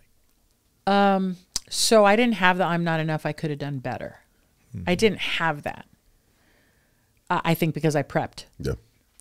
The way that I performed is how I saw it happening. Okay. So I was not second guessing anything that I had done at this point. What I did feel when I was in the midst of it was, wow, wouldn't this have just been easier on everybody if I would have just died? Why? Because is it because they had to take care of you? Those type of things? What are we looking at? They had to take care of me, and because I had become consumed with a rage and an anger that I probably hadn't seen since my dad. I certainly never felt. Even having been raped, can you imagine that? Somebody is taking your body and doing whatever they want to it and violating you in the most intimate way against your will. Can you imagine that? It's You have to really think about that. Now, that was super traumatic. And then the anger that you feel and the shame from that, but I put it away. I put it away. So I put those it away. all surface. All of It those was things building surface. interest. Yes. Over these years. Yeah, that's a really great way to put it. It was building interest. And so what I felt was, wouldn't it have just been easier on everyone if I would have just died? Did you keep me alive for this, God? To be this version of myself, this angry, mean, impossible, scared all the time, jumpy, hyper-vigilant person? Like, I didn't even recognize myself. My husband didn't recognize me. My kids were walking around on eggshells around me. I was angry and scared. And I'm one of those people that when I get scared, my first secondary emotion is anger. Yeah. So after this incident, the second shooting that we just watched, Right. things just appeared out of nowhere. Is that what happened? They didn't appear out of nowhere. It never just appears out of nowhere. What it is, though, is this opponent starts to throw little punches at you. If you imagine two fighters in the ring, and when they get out there and they get after it, it's usually, unless you're watching chicks fight, if it's a female bout, usually you'll see them come out of the corners and they'll get right after it, right? But think about it. You watch two fighters come in the ring and they get to establishing distance, and they start tossing out what? Jabs. The jab, right? They're tossing out the jab, right?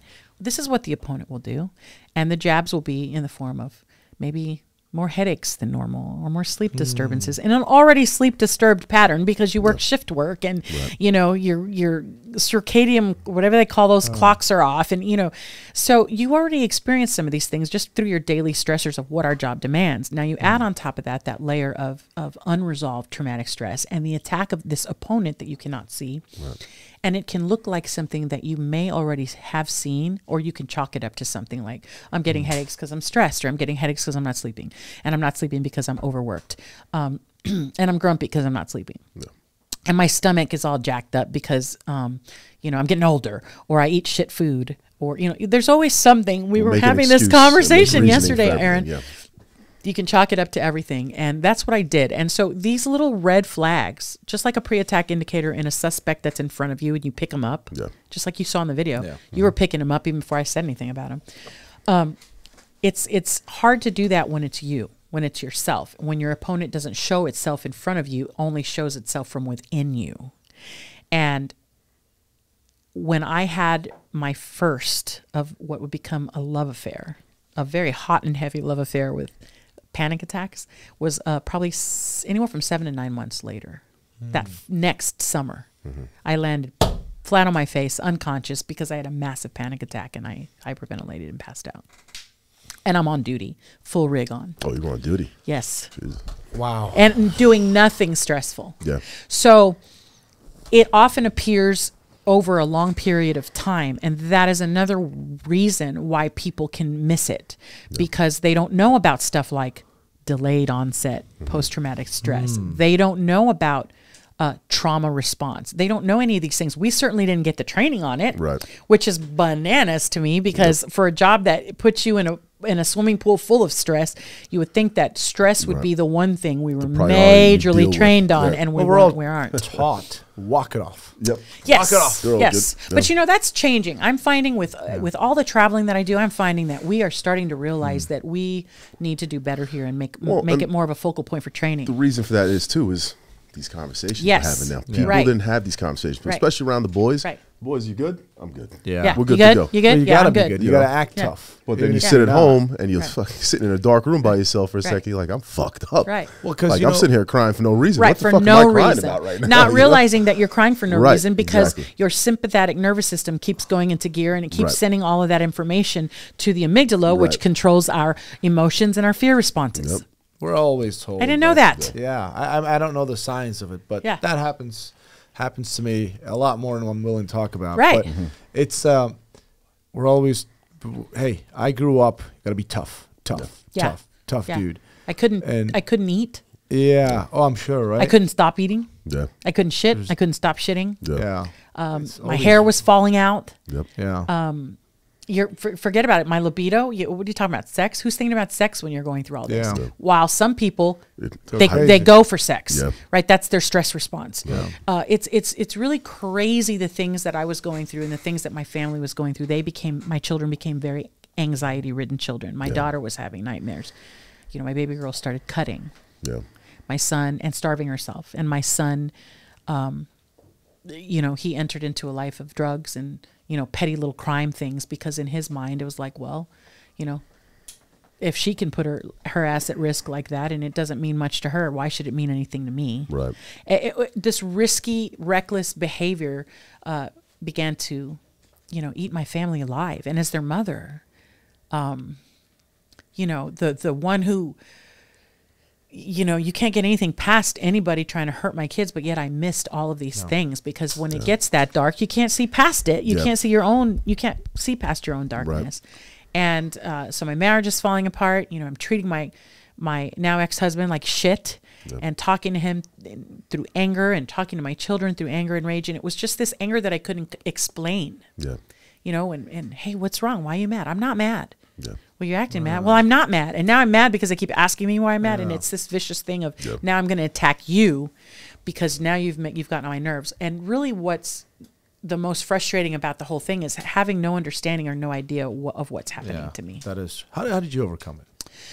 A lot of hard work. But I will tell you that I had a why moment. And I was one of those people that I'd heard people say, you have to find your why. To find your why. You know what I mean? And I used to be like, that is such cornball shit, right? Yep. But then I had a why moment, and I get it.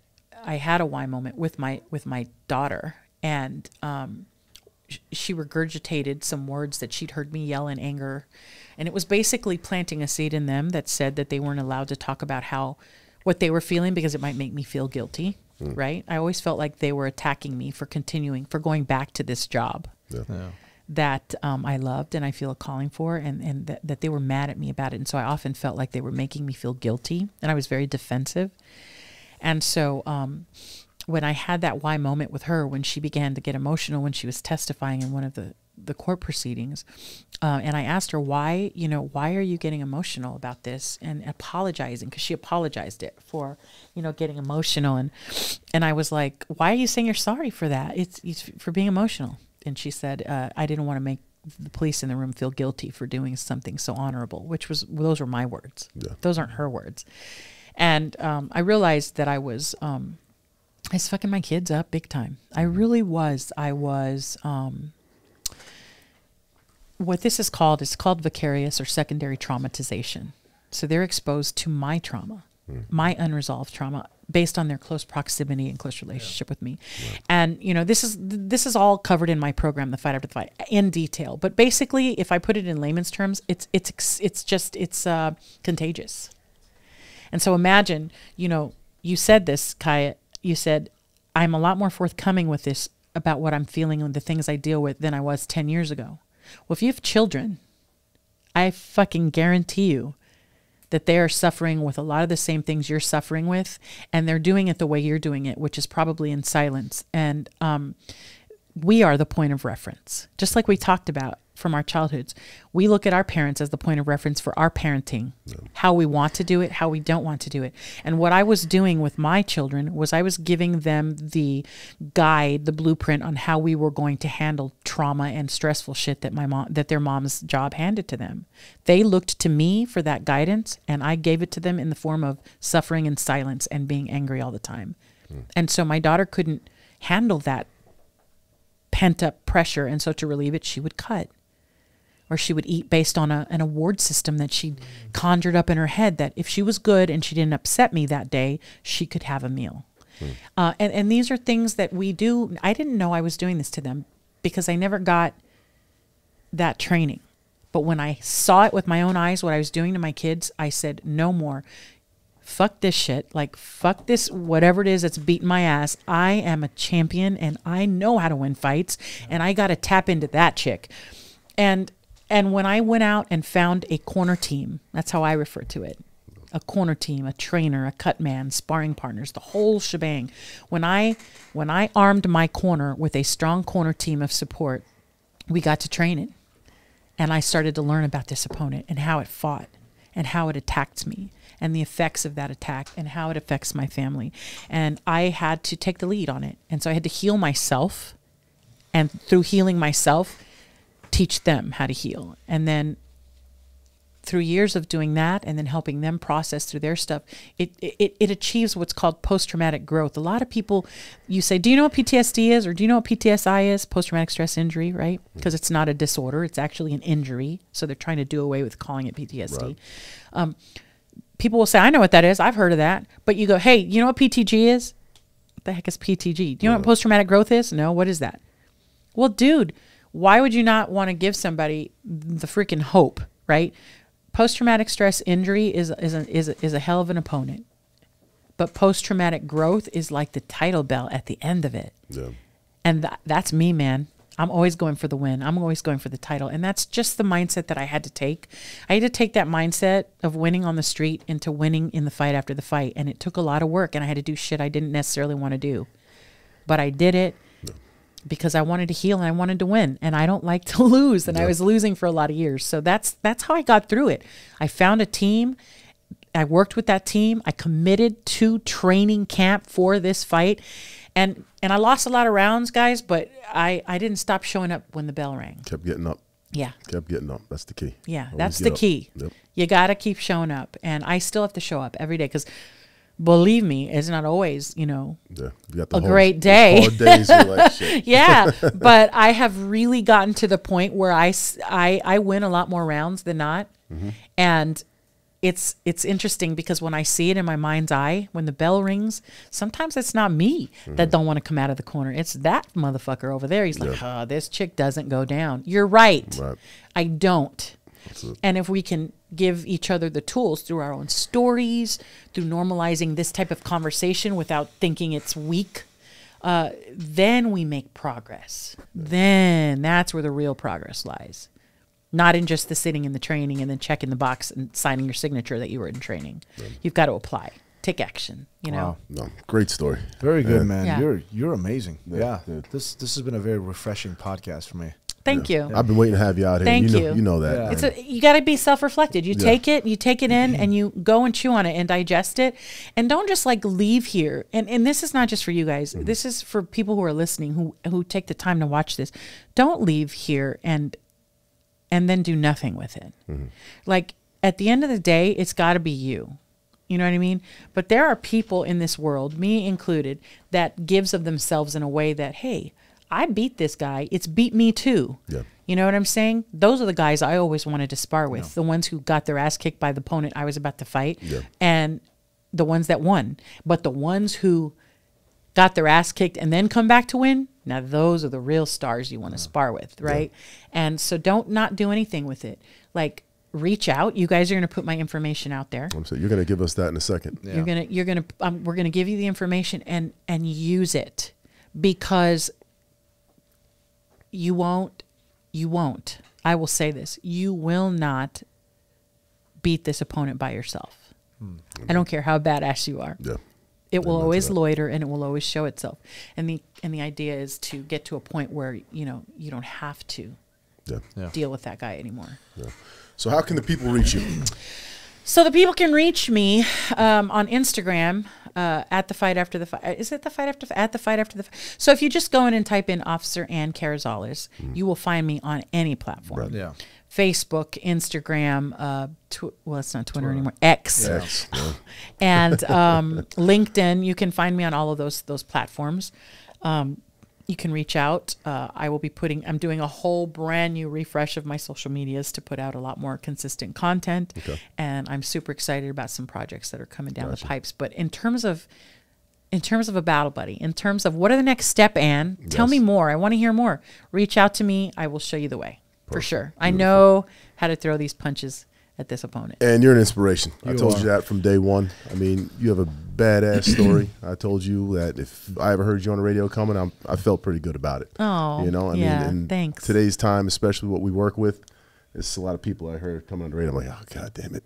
You know what? Cancel it. Let's not worry about it again. We'll just clear this call. I'll deal with this. Nobody's here. And it's So an you know how important inspiration that feels? not to just men or women, it's to everybody. Thank you. Yeah. Thank you. 100%. And you know how that feels to have that reassurance on the street, right? Yeah. In the fight after the fight, wow. So much more important. Yeah. So much more important. That is because a lot of us are fighting those battles. You know? are. You Every are. day. All of us are. And Yeah. we need to know that there's a strong force that's going to have your back on Yeah. it. And it doesn't matter. In this day and age of technology, I don't have to live in your neighborhood. Like, you 100%. can reach me, you can find me, and we can get after it. But what I will say is I will not do the work for you.